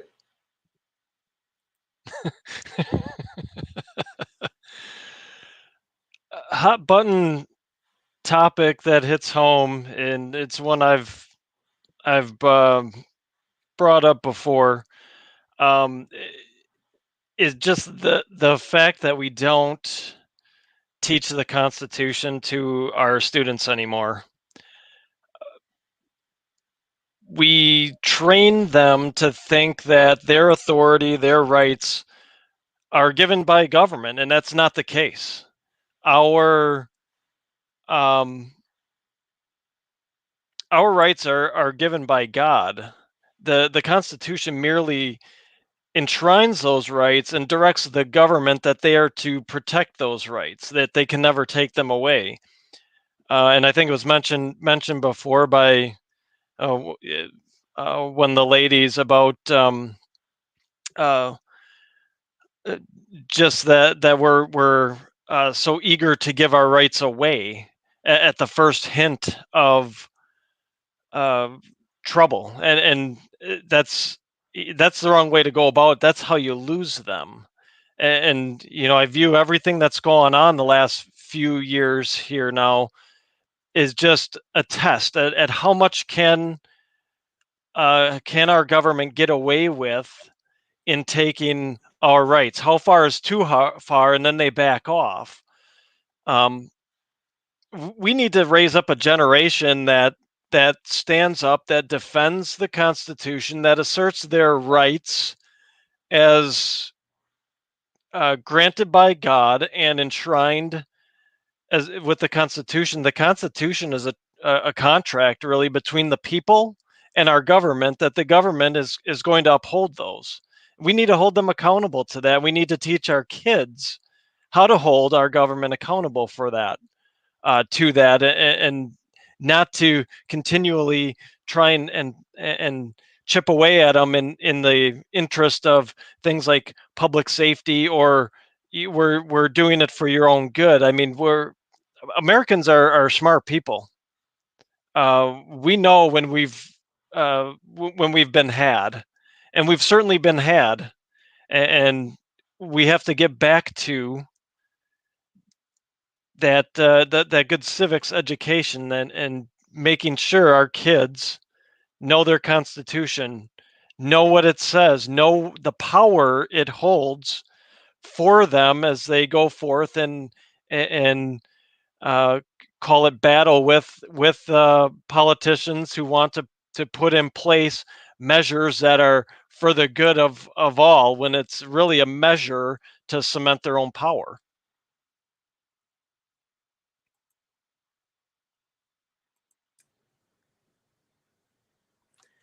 Yeah, so I mean, along the same lines, there like a education system or lack of education. I think an informed citizen is an informed voter. So I think we have to do a better job of educating the next generation. We lost our colleges, and now we're losing our high schools and grade schools. So I am very concerned. Definitely would love to see the Constitution, taught at our public school. There's definitely some, social issues that need to stay out of the way of education. CRT bothers me a lot. I believe that we're all equal under God, and I believe that's the way we should live. So education is definitely a concern of mine, or their lack of. We have children that aren't able to read, aren't able to write. I mean, if you can't read, how are you going to know what the Constitution says? How are you going to know what the Bible says? So, like, these are concerns. So I would say education. So the one that hits home most to me personally is Holly's medical freedom. I manage a chiropractic clinic, so medical freedom is right there. We've been fighting for medical freedom for many years, my wife and I, and I would say that. But the one that I'm gonna bring up here is pretty controversial in society right now, and that's it hits home because I'm running for school board. In our district, our district is currently under an equity audit that was mandated by DPI. And so I'm going to challenge the narrative on what equity is, the narrative on equity. And it's, there's been this huge push to squeak equity into every aspect of our lives, especially in the schools. And the focus is they're using the theory of intersectionality, where they bring in, they really focus on race, gender, economic status, disability. Maybe there's one or two more, but those are the big ones. And they want to separate everyone into these categories, into oppressive categories. Like you're disadvantaged if you have, if you're a black disabled girl, then you're extremely disadvantaged.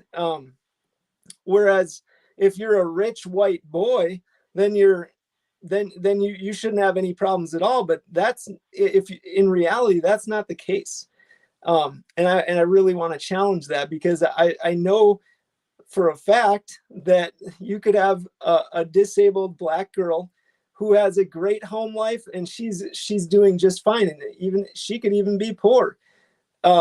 She might be excelling in school because she's got the support she needs. And you could have the polar opposite, if you will, in this category, which is a rich white boy who's doing terribly in school and not doing well and not advancing because he doesn't have the support at home. And so there's so many other factors, and you could go on and on infinitely with this. So it's a hugely flawed system. I had somebody came to me and said, well, you're just flat out wrong. Like that people aren't equal. They weren't born equal. What the kid in a wheelchair, they can't do all the same things. They're not equal to the kid who can play basketball and doesn't have any problems. And I said that's not the kind of equality that we're talking about. It's not equality of ability.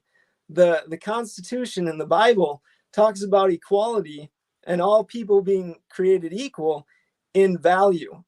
And I want to nail that down. I want to challenge that we are all equal in value, regardless of our race or our gender or our economic status, and get back to recognizing that we're all created in God's image and that we all have the same worth, and that we all need to be treating each other with the same respect. And it's as simple as that. We don't have to go down and break everybody up into these categories and give them values according to their oppression or their disadvantages.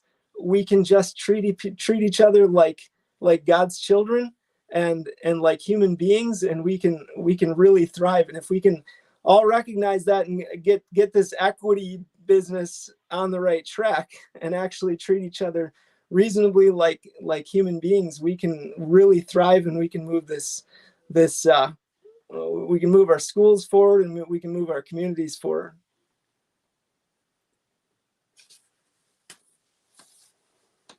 All good here. Yep. Okay. So yeah, we kind of combination of topics everyone's hit on.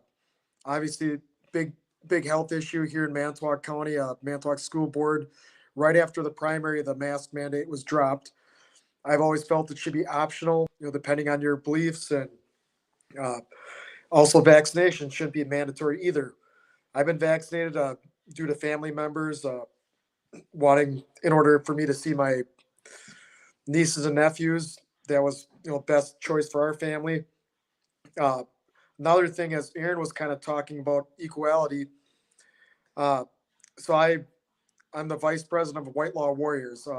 I've been told a couple times by lay public people why the name White Law. Well, that's where our group originated from. We're nonprofit. I've been told multiple times, oh, that's racist.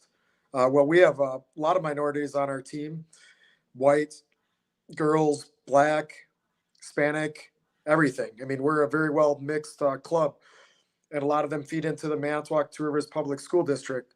So I like being a good role model for them. And like I said, again, my big thing was the public health and then also equality. All right. Before I bring up the next question, we know Mama Holly gotta do mommy duty, but for me, because I'm a candidate, so I better address this too, because Jared might throw something at me, and he might hit me from all the way from Vernon County and knock me upside my head. So my biggest thing is true leadership. That is why we're losing our freedom. We don't have nobody standing up for us from the inside. And once we get true leadership on the inside, then most of the stuff that you guys are talking about when it comes to your freedom, your choices, it'll be solved. And then y'all can go do the real work and making sure that the kids get the proper education and everything. But we gotta have true leadership that's willing to take the heat and shake up stuff and make folks mad. And I love doing all of that because I was born to raise hell, R-A-Z-E. You know, I was born for this, you know. So, you know, that's my biggest.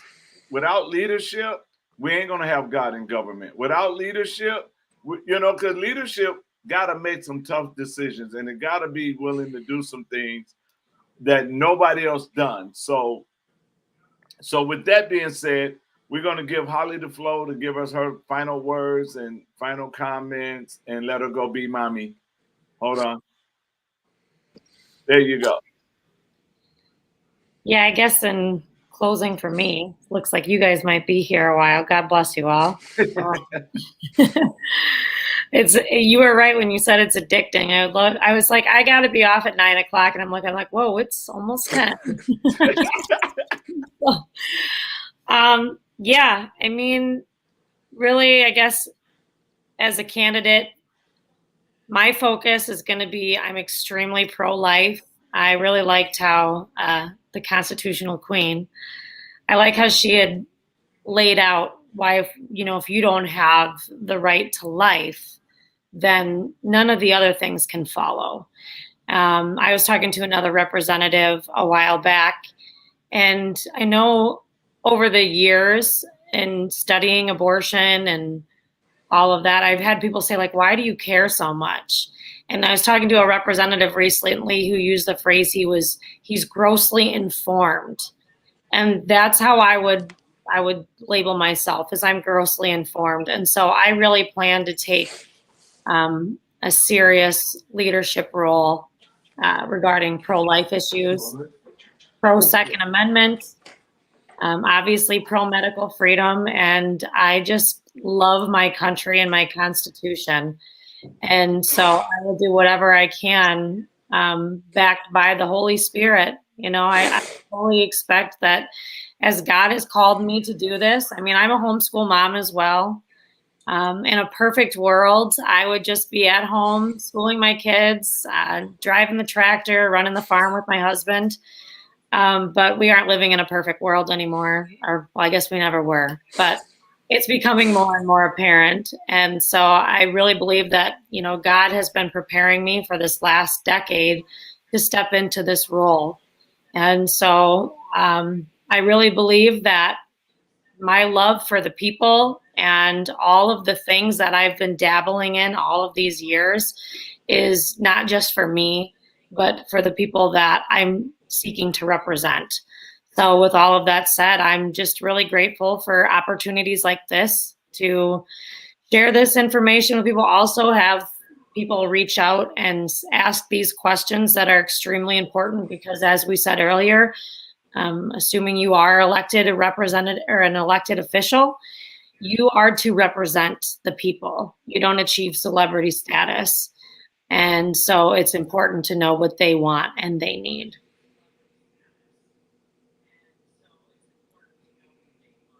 Well, with that being said, oh, but let me just say this. Let me say this to the Constitution Queen, to Aaron and Ryan. This will not be a 3-hour show. So what we gonna do is we're gonna look at the next question. You're gonna answer the next question, and you're gonna close it with so Holly, don't leave yet. Okay. You're going to look at the next question, answer the next question, and tell your district. So I want you to name your area and why they should vote for you when you look at this next question. You got to answer. Well, Okay. but before we go to that question, somebody asked Ryan, and I'm trying to figure out which Ryan. Wait, because neither Ryan is in Sheboygan, so I'm gonna put this up there. But neither Ryan is in Sheboygan.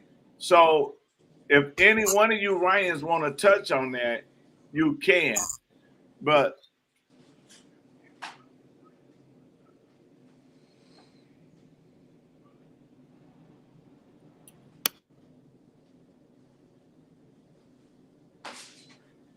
okay, how do you get control? You got to get somebody in there who understands the Constitution. You need a constitutional sheriff who knows what his duties is. Duties are, duty is, whatever y'all want to put it. But you know, for some of y'all, you know, I'm a hood guy, so sometimes I don't go the way y'all say things. But you need a constitution. The main thing you need is a constitutional sheriff. Because if a constitutional sheriff is there, then they're going to back you against everybody because they understand the authority they have. And then you need people that's going to stand up and fight for your district, your county. You need both people, and that's what we got to do, you guys. We got to stop having these soft back people in office who walk around in their emotions and all of that. We need tough skinned people who's going to be able to, and most of us, if not all of us, was talked about all our lives. If you got siblings, you was talked about. Your sister, your brother talked about you. You had cousins that came to your house and talked about you. Family reunion, you was talked about. So it ain't like this is new to us. We just got to suck it up and understand that it's okay. But that is not the question, you guys. But the question I have for you guys, where it at? Because it come from another troublemaker. Okay, there it is.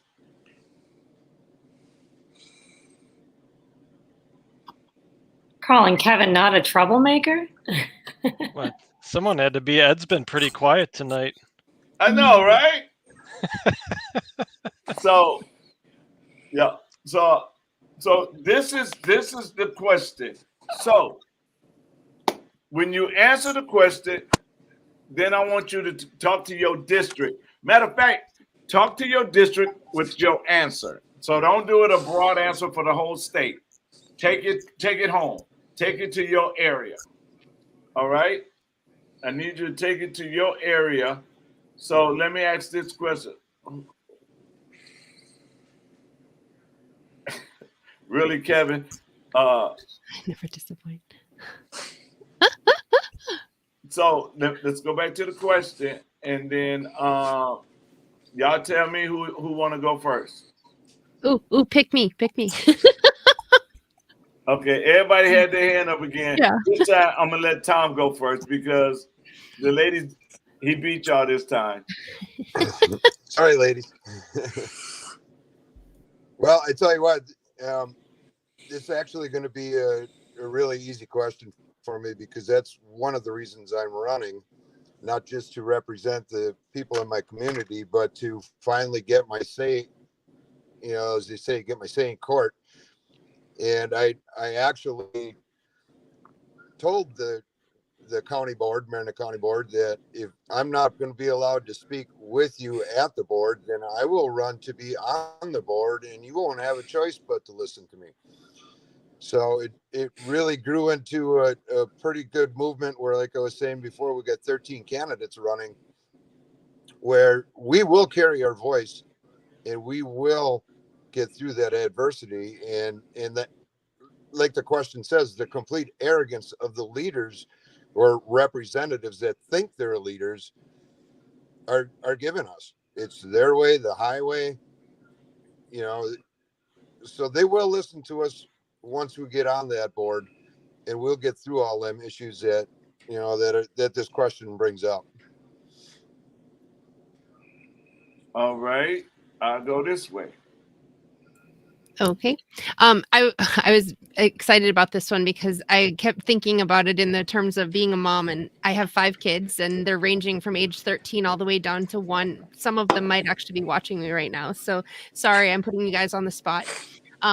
So I am not a perfect mother by any stretch of the imagination, but on my best days, I have to deal with these types of things: adversity, entitlement, arrogance, all of those things with my kids. And on my best days, I handle it with God's grace.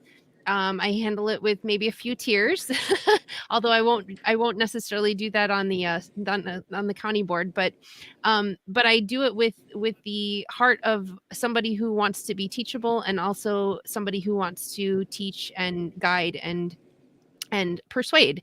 And so, obviously I work differently with a 1-year-old or a 4-year-old as opposed to a 13-year-old. But basically, those types of attitudes come from a very childish sort of behavior. And I can be arrogant and bring on adversity with the best of them, but it comes from that place of childishness where we don't have the self-control to be able to rein in those things. And so I want to remain teachable, and at the same time also use truth and use the Constitution, use the scriptures to persuade and to argue for the cause of justice and liberty. And so that's how I would deal with that. So yeah, we're told in the scriptures that we're to be always prepared to give a reason for the hope that we have, but to do it with gentleness and respect. And I think that doesn't just come down to the gospel itself, but it also comes down to anything. When we're speaking the truth to others, we do have to confront those attitudes, and really, if we're doing it with that gentleness and respect, we're giving people the floor, but also telling them, I'm not going to bend to a temper tantrum. I'm not going to bend to pride, because the truth wins, and it always wins. So in my district, District 15, I'm Ward 2. I'm running for county board as a write-in. I'm praying that is how I will be able to address those issues. I haven't seen a whole lot of it yet, but I'm sure once I get involved in it, that will take place. But yeah, when John Jay said, those who own the country ought to govern it. And I think that's really, we the people are the owners of this country. We have a right to stand up and speak against these types of things. So yeah. All right. So again, Morgan Signature, I'm going to be running for County Board Supervisor District 3, the whole downtown of Manitowoc. Like I said, I've been a coach for just approaching 20 years here. I'm very approachable. Reached out to a lot of the people that nominated me on my ballot. Told them I'm going to be speaking as a whole. Big thing that kind of bugs me and irks me with the incumbent. This was touched on earlier. Aaron touched on it. A lot of them, it's time to go. The incumbent that I'm running against, she's been in the seat for 10 years. It's been quite a few years since somebody's even ran against her. She ran in a previous district years ago, so I believe she's got almost like 16 to 18 years of experience. 2 years ago when I ran against a guy with 18 years of experience, came pretty close to beating him. Very strong candidate, worthy opponent. Again, for the downtown area, it's very liberal. I'm a more conservative Republican, but I'm open-ended. I want to hear people's opinions, not just make my own decisions, but obviously be rational. And like I said, incumbent, had a couple exchanges with her throughout the years. Very, very negative person. She was ripping on one of co-head coaches of me, trying to say he was alcoholic, even though he helps teach with me. So she's a very hateful, despiteful person. I don't think that's a great community representative as a whole. She had also thought I was my father, which we're about 30 years difference. I'm not sure how you messed that up. Maybe just off of name recognition, but I'm clearly not 60. So, all right, that's pretty much all I got. I want to have positivity in our community and be very open to hearing people's opinions. All right. Well, I guess last for me here. I liked everything Sarah said. As a mother of 4, I have children who have very different personalities and different strengths and weaknesses. And there's plenty of fighting going on in my house. And so I often have to intervene. And so it's funny when you go to, like I said earlier, when you go to the Capitol and you see these people who are elected leaders, the way that they behave is often worse than my children, the way that they treat each other. And so I like the speak softly and carry a big stick, because that's how I am. I think everywhere I've worked in the past, and I've always floated amongst different groups of friends and stuff, even as a child into high school and adulthood. And so there's often animosity between these different cliques, if you will. And I've been known as the peacekeeper. And it isn't because I'm afraid to speak up and tell somebody when they're wrong. It's about delivering the truth with love and respect and integrity. And so that's the thing, is I have no problem using my voice, and I have a backbone, but I'm not going to be disrespectful. I firmly believe in being diplomatic. And it's not uncommon with being in the medical freedom fight for as long as I have, for people to maliciously attack me. And I never respond to their hate with more hate, because that you're never going to accomplish anything. And so I think that's another reason that I would be good at this, because I think that's one thing we are really lacking in those 4 walls in that Capitol building. So good night, everybody. God bless you.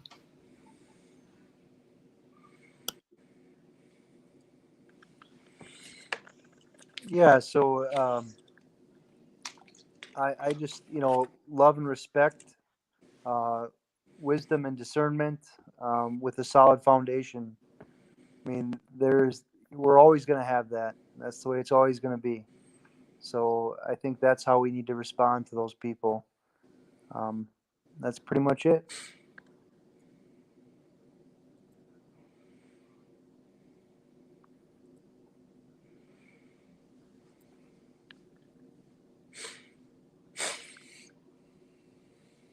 Matt, are you there, Matt?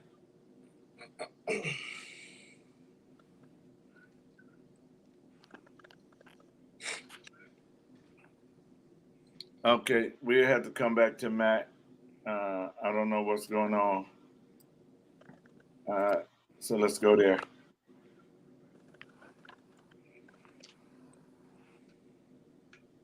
Yeah, so confronting them from an adversity, entitlement, arrogance of political leaders. I mean, it's really, I think it's was kind of being touched on before, of just diffusing the situation, right? Don't counter, arrogance with arrogance. You get to a stalemate, and just more animosity builds up, and nothing gets done. I think we see that over and over, whether it be, right down from our local municipal governments and school boards up to the federal level. It's nobody wants to listen.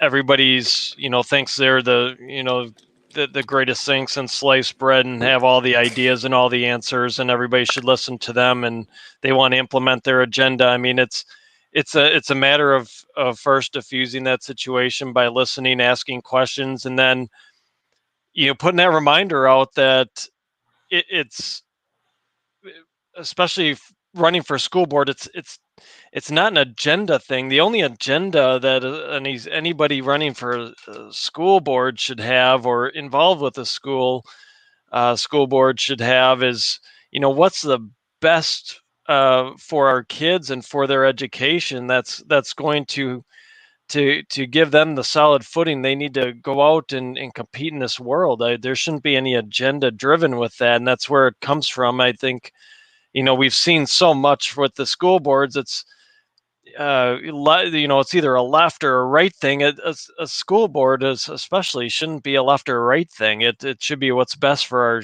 our children thing. Ideology has no place in it, and I think that's where, especially if you run as a conservative candidate, you get labeled with that, because there's kind of thought of you're pushing an agenda, and it's not that at all. It's what's true, what's good, and what's really right, and some of the issues we've seen in the school, and what's and in some cases what's lawful, right? And so I think it's just meeting those challenges head on, not backing down from them, but not really getting into a screaming match with somebody, or just a stalemate of pride with somebody that's going to get the job done at the end of the day. Yeah, so my message for Burlington Area School District is that I will confront the adversity, entitlement, and arrogance with hopefully by setting an example of humility, of an open ear, of respect, open communication. Yeah, hopefully I can show people that I'm not arrogant. I'm not running for school board for myself. There's nothing I get out of it, other than hopefully the satisfaction of knowing that I'm serving my community.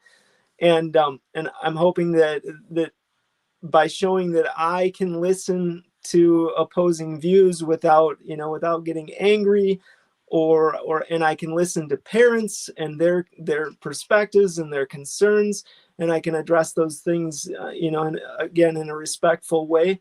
Hopefully I'll set an example, and that it'll be effective, and hopefully the other members of the board will see that, and they react similarly. All right, last question. I think last question.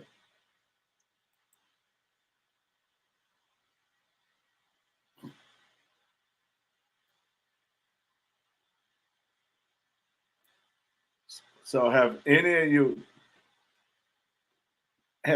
you been harassed or shamed or anything of that nature since you've been running? I absolutely have, yeah. Okay. Anybody else? Oh, wait a minute. Hold on. I think you muted. Wait a minute. Okay, go ahead. Yeah, I have. I actually got a threat a couple of weeks ago. So, that's interesting. But prayer, and as far as what I did about it, I just recorded it, and you try to pray for those people too, because they got a lot going on in their mind that they would feel that that's okay. I mean, Okay. I've had I think not nearly to the extent of Aaron, but a little here or there, that as I've gone through some of the social media sites, or have seen people brought it to my attention. I mean, I look at it this way. These are people that are just spouting off, haven't ever had a conversation with me. So I just brush it off. I mean, you don't know me. You haven't talked to me. You've read, maybe some of my bullet points. Maybe you've gone to my website. I doubt it. by some of the comments I've seen out there. But you know, at the end of the day, my attitude, especially with the social media crap and people spouting off on there, is like, at the end of the day, you don't know me. You're just making judgments based on maybe what you hear, or because you are trying to associate me with a group, or you know, a group, or because I say, yeah, maybe, I am conservative, but that at the end of the day doesn't mean anything if you haven't talked to me. You're just trying to attribute characteristics to me. So I don't worry about that stuff too much. It's all, especially when it comes to online stuff, it's all echo chamber stuff anyway. I mean, if you're that I think, like Ryan said there, I tend to try and pray for those people, because if you're finding your meaning in life by degrading other people on online for trying to better their community, then you do need some serious prayer. So, and like I said, other than that, I don't worry about it. Like I said before, I gave up caring a long time ago what people thought about me, and especially people that don't know me. So, well, I have had people lie, and they're still lying on me, and people are doing things. I mean, I see it all the time, and I'm hearing it more and more and more and more. But being a lion, I come up with certain things, and here's one I want to give you guys, for those of you that somebody doing something to. It says, "Don't listen what people say behind you. A lion never looks back when a small dog is barking." So, just in other words, know who you are and just keep going forward. Because people are going to talk. Even people that you're running against is going to talk, because some of them are intimidated behind you. And when they're intimidated, you gotta just, you just gotta go. And I tell people all the time, you can talk negative about me all you want. That's just extra publicity, because when the people go and look me up after what you say, and they be like, wait a minute, this doesn't sound or look like the person that you just said this about, So Yeah. it comes with the game, and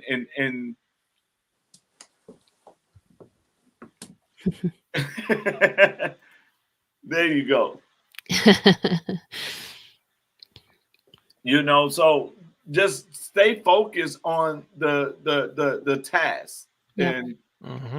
And they had a saying down south in Georgia, said, why crash the car swinging at a net? Mhm.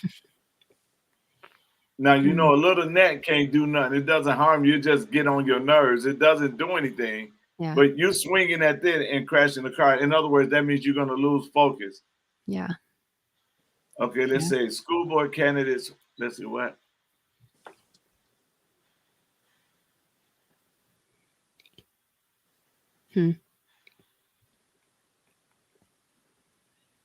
Yeah. I haven't gotten any flack from opposition or anything like that, but I have spoken up a lot on social media and stuff before I decided to run, and I've gotten flack even from family members. And I think my favorite one was somebody who, she didn't say a lot, but she would every once in a while come out and say something. And it was just like little jabs, like just poking at different beliefs that I had. And then after all of this stuff hit with COVID, and I was posting this stuff and finding the information and sending out links and stuff, about a month or so ago, I get a private message from her saying, "I used to think you were crazy, and now I'm on your side."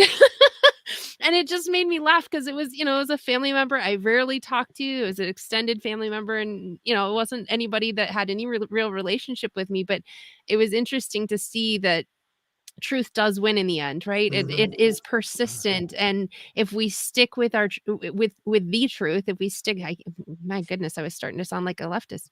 If we stick with the truth, and we stand our ground, and we, like you said, we are lions, and we don't listen to the naysayers, and we don't give in to the attacks and allow it to affect us. Who do we owe our allegiance to? It's not the people here, and in this world, it's God. And so my hope rests in him. My self-esteem, my identity, all of that comes from him. And so I already know who I am. So it doesn't matter to me if somebody who doesn't even know me is saying nasty things about me, or biting back, or trying to ruin my reputation, because that's secure in God, and I don't have to worry about that. So. And the thing is, as we close this out tonight, I'm so grateful you guys being on here. This is what it's about, to see other people across the state that's running. You might have needed some words of encouragement that you might have heard from somebody else that running, or you might be like, wow, I'm not crazy, because they think the way I think, because this fight is worth, this is a fight that we're doing. And, but it's also something that we have to look at, because I know we get weary, all of us. We run so much, and you're trying to run a business, take care of family, do your job, and campaign. Sometimes you have to sometimes sip on a cup of coffee and say, is it all worth it? But it will be at the end when we are there making a difference, because, Kathy Woods, she's running for Kathy Woods is running for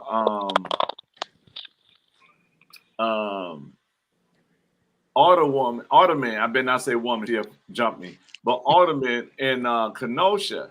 And she called me today, and she says, how do you do it? I'm only dealing with a district, and you just running around this whole state. How do you do it? I do it, and what energized me is when I run into people like you. When I run into a Morgan and a Ryan and an Aaron and a Sarah, and Sarah don't play nice, you guys. I'm telling y'all right now. She will hit you. I'm gonna get a reputation here. she hit you, and you better not stutter. You just better give her that answer. You stutter, and she think you finna lie to her. So, but and then you got a person like Jared, that's out there and opening up his home where he keep things and bringing candidates in and questioning. So when you see that from me. And I traveled this whole state, like the other Thursday night, I was with Morgan and Ryan, and to see and to them, and then not only seeing them, but what blessed me. Wait a minute, what is this? Oh, Adam, that was Aaron. Adam, that was Adam. But to see and to know that you're touching lives while you out here. That's the motivation right there. Mm-hmm. That when you are able to impart into somebody else or bring revelation to somebody else who didn't know it. There's a lawyer. I'm going to tell y'all this, and then we're going to go. But there's a lawyer in Milwaukee, black lawyer, diehard Democrat. And he will see me in a restaurant, and I will chop up anybody that try to talk political with me. I mean, I'm just bam, bam, bam, right? Today, he was in the restaurant, and this is what he said to me today. He said, I used to be a diehard Democrat, but I watch you in this restaurant, and then when we sit together in this restaurant and you talk to me, at first I get mad because I don't want to believe it, but I know it's true. And he says, you has converted me, and you have my full support running for lieutenant governor. Now, when I flip Democrats, it's just like me winning a soul. Mhm. Yep. You know, and so when I see this stuff, like Ryan Manitowoc, Ryan. I'm gonna do it like that so y'all will know which one I'm talking about. He don't realize what he did on Thursday. He don't realize what he did to blow me to the next level. When it was time for me to speak, he said, "Can I say something first?" And when he spoke, that was like a charge of energy, like juice. And I'm like, wow, that's how you see me. Wow. And it just kept me going. It's like going. And then Ryan Manitowoc. Oh, Yeah. I like that one. It's good.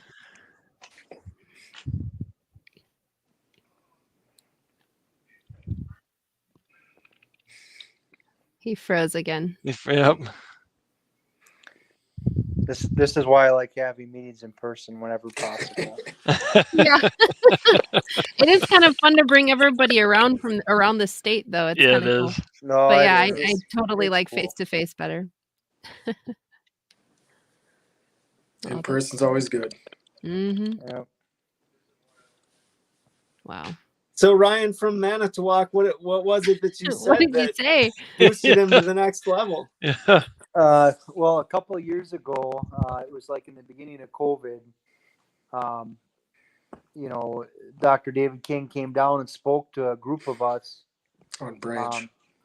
and we were, you know, it felt very alone, right? Like you felt very alone the last couple of years, thinking, "Hey, am I the only one seeing what's happening, seeing what's going wrong?" You know, medical freedom, you know, the mask issue, Mhm. the lack of faith, if you will. Mhm. And he spoke in a little town near me, and I was there, and so I felt like a kinship, or you know, like a connection. And when I had an opportunity to speak, you know, about him, I wanted to take it, because you know, he didn't have to come to my community, like he didn't have to speak to my neighbors. Yeah. So I appreciated that, and I'll never forget it. So yeah, it's interesting how God works in all of our lives. Yeah. Yes, it is. Yes, it is. I think he came back on and instantly left froze again. Oh, so sad. We might be 3 hours again here. I'm looking at it. I'm yeah, probably. I have a very long suffering husband though, so it's kind of nice. Yeah, my wife too. I was like, yeah. I don't think it'll be that long here. 2.5 hours later. Yeah. Well, I'm Yeah. just getting Well, revenge because my wife was on for 3 hours last True. week. So Yeah, she was on with us last week. Yeah. That was. I thought that it was the on one- Wednesday, so I was like, I get a text message from him going, "Are you on yet?" oh no. No. Give me a minute.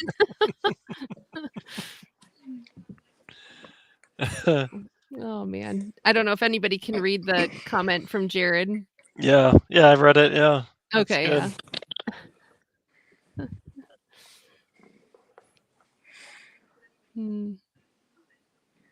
Well, when the fearless leader's away, what do we say?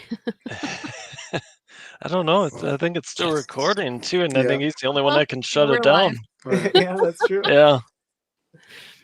Well, I was gonna say in my area, the only kind of opposition I've ran into is on social media again was somebody that used to live in my district, doesn't even live there now in Michigan or whatever, and had a fake profile, was commenting on basically it must have been a Rita fan. I've ran into a couple of them with the incumbent, and he was kind of echoing like, "Oh, she hasn't been there for 18 years. I said, well, if you do your research and look at the two districts she's represented, she's been in office for 18 years for two districts combined. I said, it's time for a change. But he was trying to defend her and this and that. And I'm like, we need young blood in there. Yeah. I'm very active and involved in the school board stuff too. My brother's running and a couple of my friends are running, and wow, what resistance we're getting, like. I'm seeing it too. Yep. Yeah. Yeah. Yeah, we're even getting it. Well, I'm really getting it from both sides. I mean, from both sides of the aisle. Even people that were supporting me all along, and it was like I don't know what flipped, but spreading rumors, lies. They're going to all lengths to try and thwart me, and I'm just like my blinders are on. I set out to run a clean campaign, and I'm doing that, and I have to really lean into my integrity and who I am. I have to know I haven't done anything wrong. I haven't insulted anyone. I haven't put anyone down. I haven't done anything wrong. And I just have to go that I'm going to lean into who I am and trust, that people will eventually see the truth. Yeah. Keep moving forward. I think that was something I really liked about Donald Trump was that everything was out on the table. It was kind of baked into the cake. And so, not that I liked his personal life at all, but the idea is that he didn't have anything to hide because it was all out there. He was a celebrity. Everybody knew all of his deep, dark secrets. Yeah. And so it's kind of like that when you go into it, it's like, I'm going to walk the same way that I walk at home in my private life as I do in my public life. And, if people find dirt on me, okay. It's part of who I am as a person. And not that I have a whole lot of dirt to give, but take it and run with it because it's not going to change who I am ultimately. And it's not going to change why I'm running. So, Yep. Well, I am so glad y'all kept it going. I literally don't know what just went on tonight. Maybe my MacBook is just as tired as I am. I don't know what happened. And I came all the way out the internet, and you guys are still on. I mean, I literally come totally out of the internet, and I'm watching you from my phone, and I'm like, and they still on. It didn't cut you guys off or nothing. So I'm sitting there like, okay, what's going on here? But I'm grateful that all y'all. Matt, try to say something, Matt. I just want to say thank you for. He can talk now. It's a challenge, and person online is a lot different. We have school board meeting tomorrow night, and it's virtual now for public input, and just disheartening to see how you can't even have a great conversation. I mean, it was good. I could hear everything from your side of it, but I could not speak at all. So that's just us trying to get back to our roots of being able to have a conversation in person. But it is amazing right now to be able to speak to you guys all over the state of Wisconsin. So I am proud to be a part of it. But man, we got to get our stuff back in order here. And I think this is a good group of people to start it. And the opposition is going to be continuing to work. But through the Holy Spirit, I think we're going to be ready for this. And I just thank everybody for taking the stand. Aaron, I'm curious to hear what's going on over by you. It sounds about the same thing about here. It's kind of weird that it's all going the same thing everywhere. We're all kind of just trying to stand up for our people, be a servant of our community. And it's the mudslinging is crazy.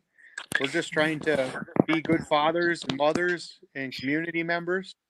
And it's sad to see what the opposition is doing for a nonpartisan position that in our district, we don't even get paid for it. So we don't really either. We don't either. Yeah. Wow. So I'm really kind of hoping that it cools down a little bit here. But I'm excited, and talking to the people is probably the best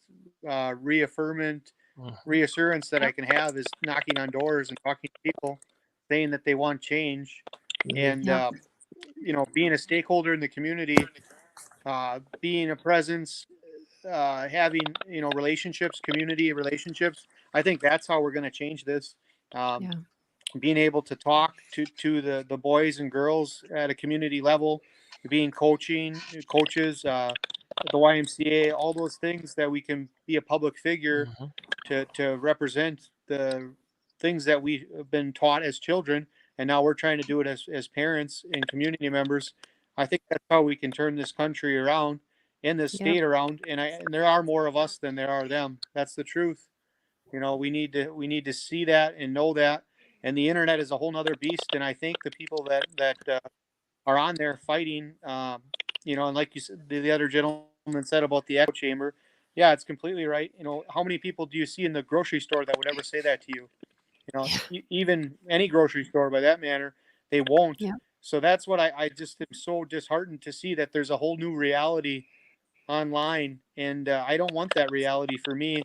I want the reality of being able to see people and talk to them on a community level, and if they have questions, they can ask me, my character, myself, not the opinion of somebody else. So I just thank you guys for the platform, and I want to say to every one of you, let's keep on going, and the work is only going to begin when we get elected, but we'll just keep on doing our best to be upstanding people of this community, to be the voice of the people that want the people's best interest in mind, not the people that are trying to push us around and say that they can mandate us to do whatever they want. I think that was the breaking point for a lot of us. When the state representatives aren't supporting and defending the people of their communities, and some have, but we kind of know who. The writing's on the wall is like what I would say now. We can kind of see who's on whose side, and there's a lot of people that are happy about that. So thank you for your time, and I don't know why my phone decided to work now. So Well, Glad it did. Glad it did. We're definitely glad that it did. And this is what I envision: bringing unity, bringing people together from all over the state, like-minded. We might not agree on everything, because your football team might not be my football team, but we do agree on our freedom, and our children. And this is why a lot of us, we are in this battle. I mean, it's God. I believe God tugged us and brought us into this fight, and He told us, don't be ashamed of Him while you in this fight. And this is what I admire about all of you guys. You don't hide your faith. You don't sugarcoat nothing. You just tell it like it is, and let the chip fall where they may. I mean, when we look at it for what it really is, we had a time where both sides got to be held accountable. Both sides got to tell them they stink. Both sides got to be told that you are not in charge, and that anytime. And the thing about it with you guys that I love, and Holly and Tom, is we're not afraid to tell our side we wrong. Yeah. We're not running around singing it's the Democrats' faults. We're running around singing it's both faults. You're both at fault, and we allowed you to be at fault, and we didn't do nothing then, but we're definitely about to do something now. And so I'm gonna, anytime you guys want to do another show before the April 5th, all you gotta do is say so. Or me, I'll be like, hey, I'll call you at 5 o'clock and be like, you want to do a show? And we can do them. We can do the shows, and we ask everybody to share the show. Let's see. Somebody said, oh, even God loves. Oh, really? Okay, I'll take that. But I want to say thank you guys, and So this is how we're gonna do it. Everybody got 2 minutes to say your final thoughts to, and we're gonna start with Matt just in case his phone don't work. So we're gonna start with Matt. Matt, I'm gonna put you up. You got 2 minutes to give your final thought and your last remarks to. And you wait a minute before I say that. Oh, there's phone go. You guys are that are running for school boards.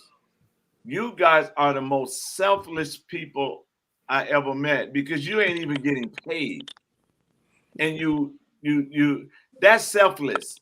That's selfless to say I'm gonna run for office that I don't get paid for, but I gotta listen to people talk about me. I gotta listen to people don't like me. He's coming back. Come back. Oh no. Oh, he got bumped off. So my hat is off to you guys because when you become school board, you still gotta focus on your job to take care of your families or your business. They should make all school boards with none, and let's see how many of these people will still be there. Okay, there we go. Let's see. All right, sir, you up first. You ready? Matt? We'll try it. All right, let's go. Is my camera, whatever. Doesn't matter. That sounds good. Okay. All right, well, I just want to say thank you to everybody here listening.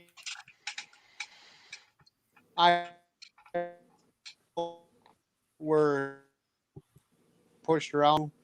We are strong together. We can unite this community. We can start over. All we need to do is work together. We can be a voice of reason, use some common sense. We can use our faith to ask questions to each other to find the answers. And I'm excited, and hopefully, will and the other are running. And I wanted to say thank everybody being here today, and we'll look forward to hearing. And I'd like to say thank you for your time, Mr. King, and I'm excited for you for your run on Lieutenant of Governor as well. Thank you, and have a good night. Thank you. Don't hang up yet. All right, Morgan Signature, Manitowoc County Supervisor, District 3 is what I'm running for. Got a little picture here. So April 5th, don't forget to vote. Again, David King, thank you for having me on.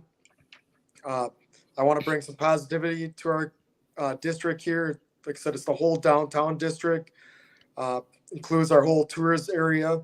So I think I'll make a positive impact representing District 3 here. Very open to being out in the community. Said I run a nonprofit organization. I've worked for the county 8 years, various positions as a laborer, as a social worker years ago with juveniles.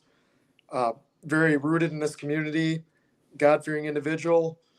And again, thank you everybody tonight. All great input. And again, April 5th, District 3. Morgan M. Signature for County Board, District 3. Ryan Phipps. I'm running for Manitowoc County Supervisor, District 11. And I'm just thankful and grateful for all the support and for all the other Christians and patriots that are standing up for we the people. And I really appreciate you, Dr. David King, and thank you for everything. Okay, I'm Sarah Peliquin. I am running as a writing candidate for District 15, Ward 2 in Black River Falls. And I am just excited to see what God is going to do and how he's going to lead. And I just pray for everybody running that it would be his voice speaking and that the truth would win, especially for those school boards, that there would be reason and logic to return to the school boards, and that we would all just feel the blessings of God working through us to turn this country around. So, yeah.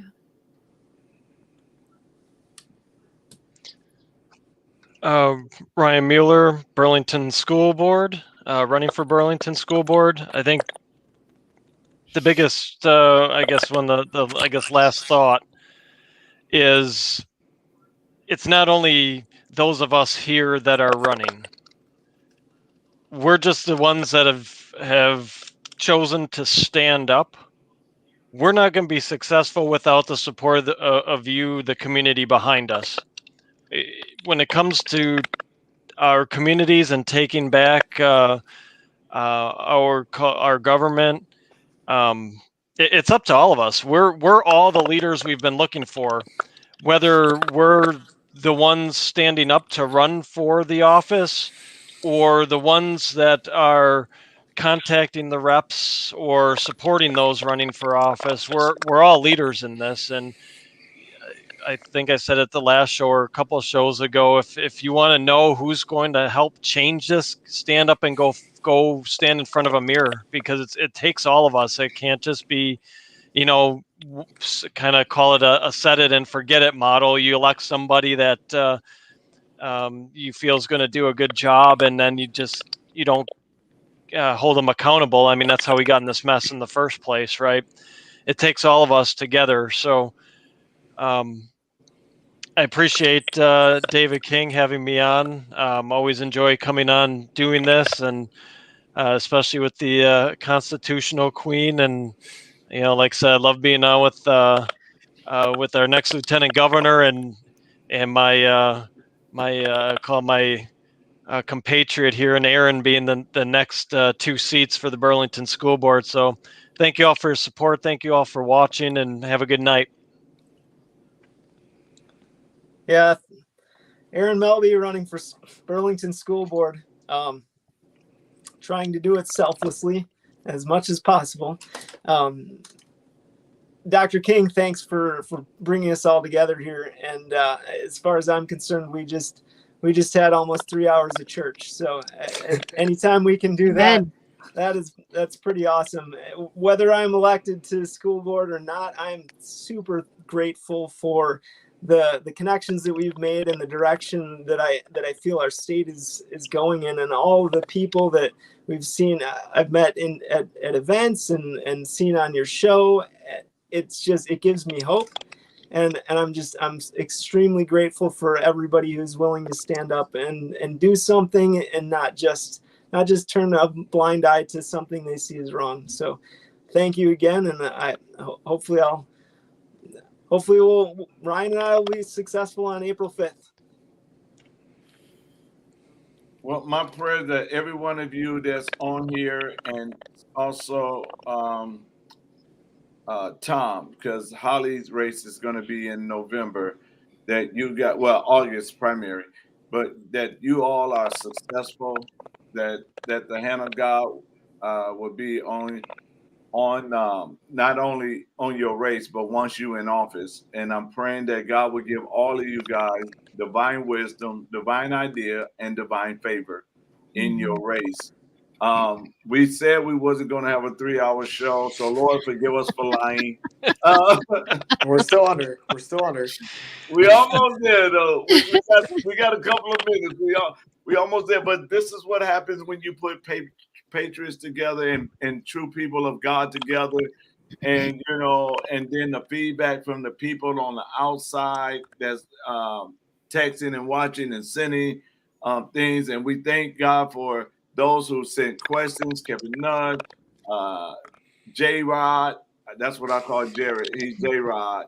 And so I'm just grateful that we got a chance to put Marietta County, Manitowoc, Jackson County, Vernon County, Racine County, Milwaukee County, all together, and on this show. And so I'm just grateful that all you guys answered the call and to come on the show. And I asked that you guys pray for me. I got a busy day. Thursday, and then Thursday night, Friday morning, I'm on the road to North Carolina. I have to preach 3 days there and then come back and campaign. So, you know, my work for the Lord don't stop because I'm running for office. So, you know, I need those prayers.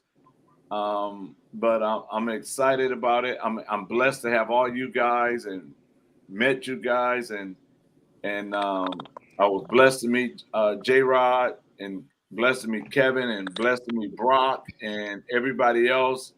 Some of their names didn't show up, but Mike and Larry and let me see who else.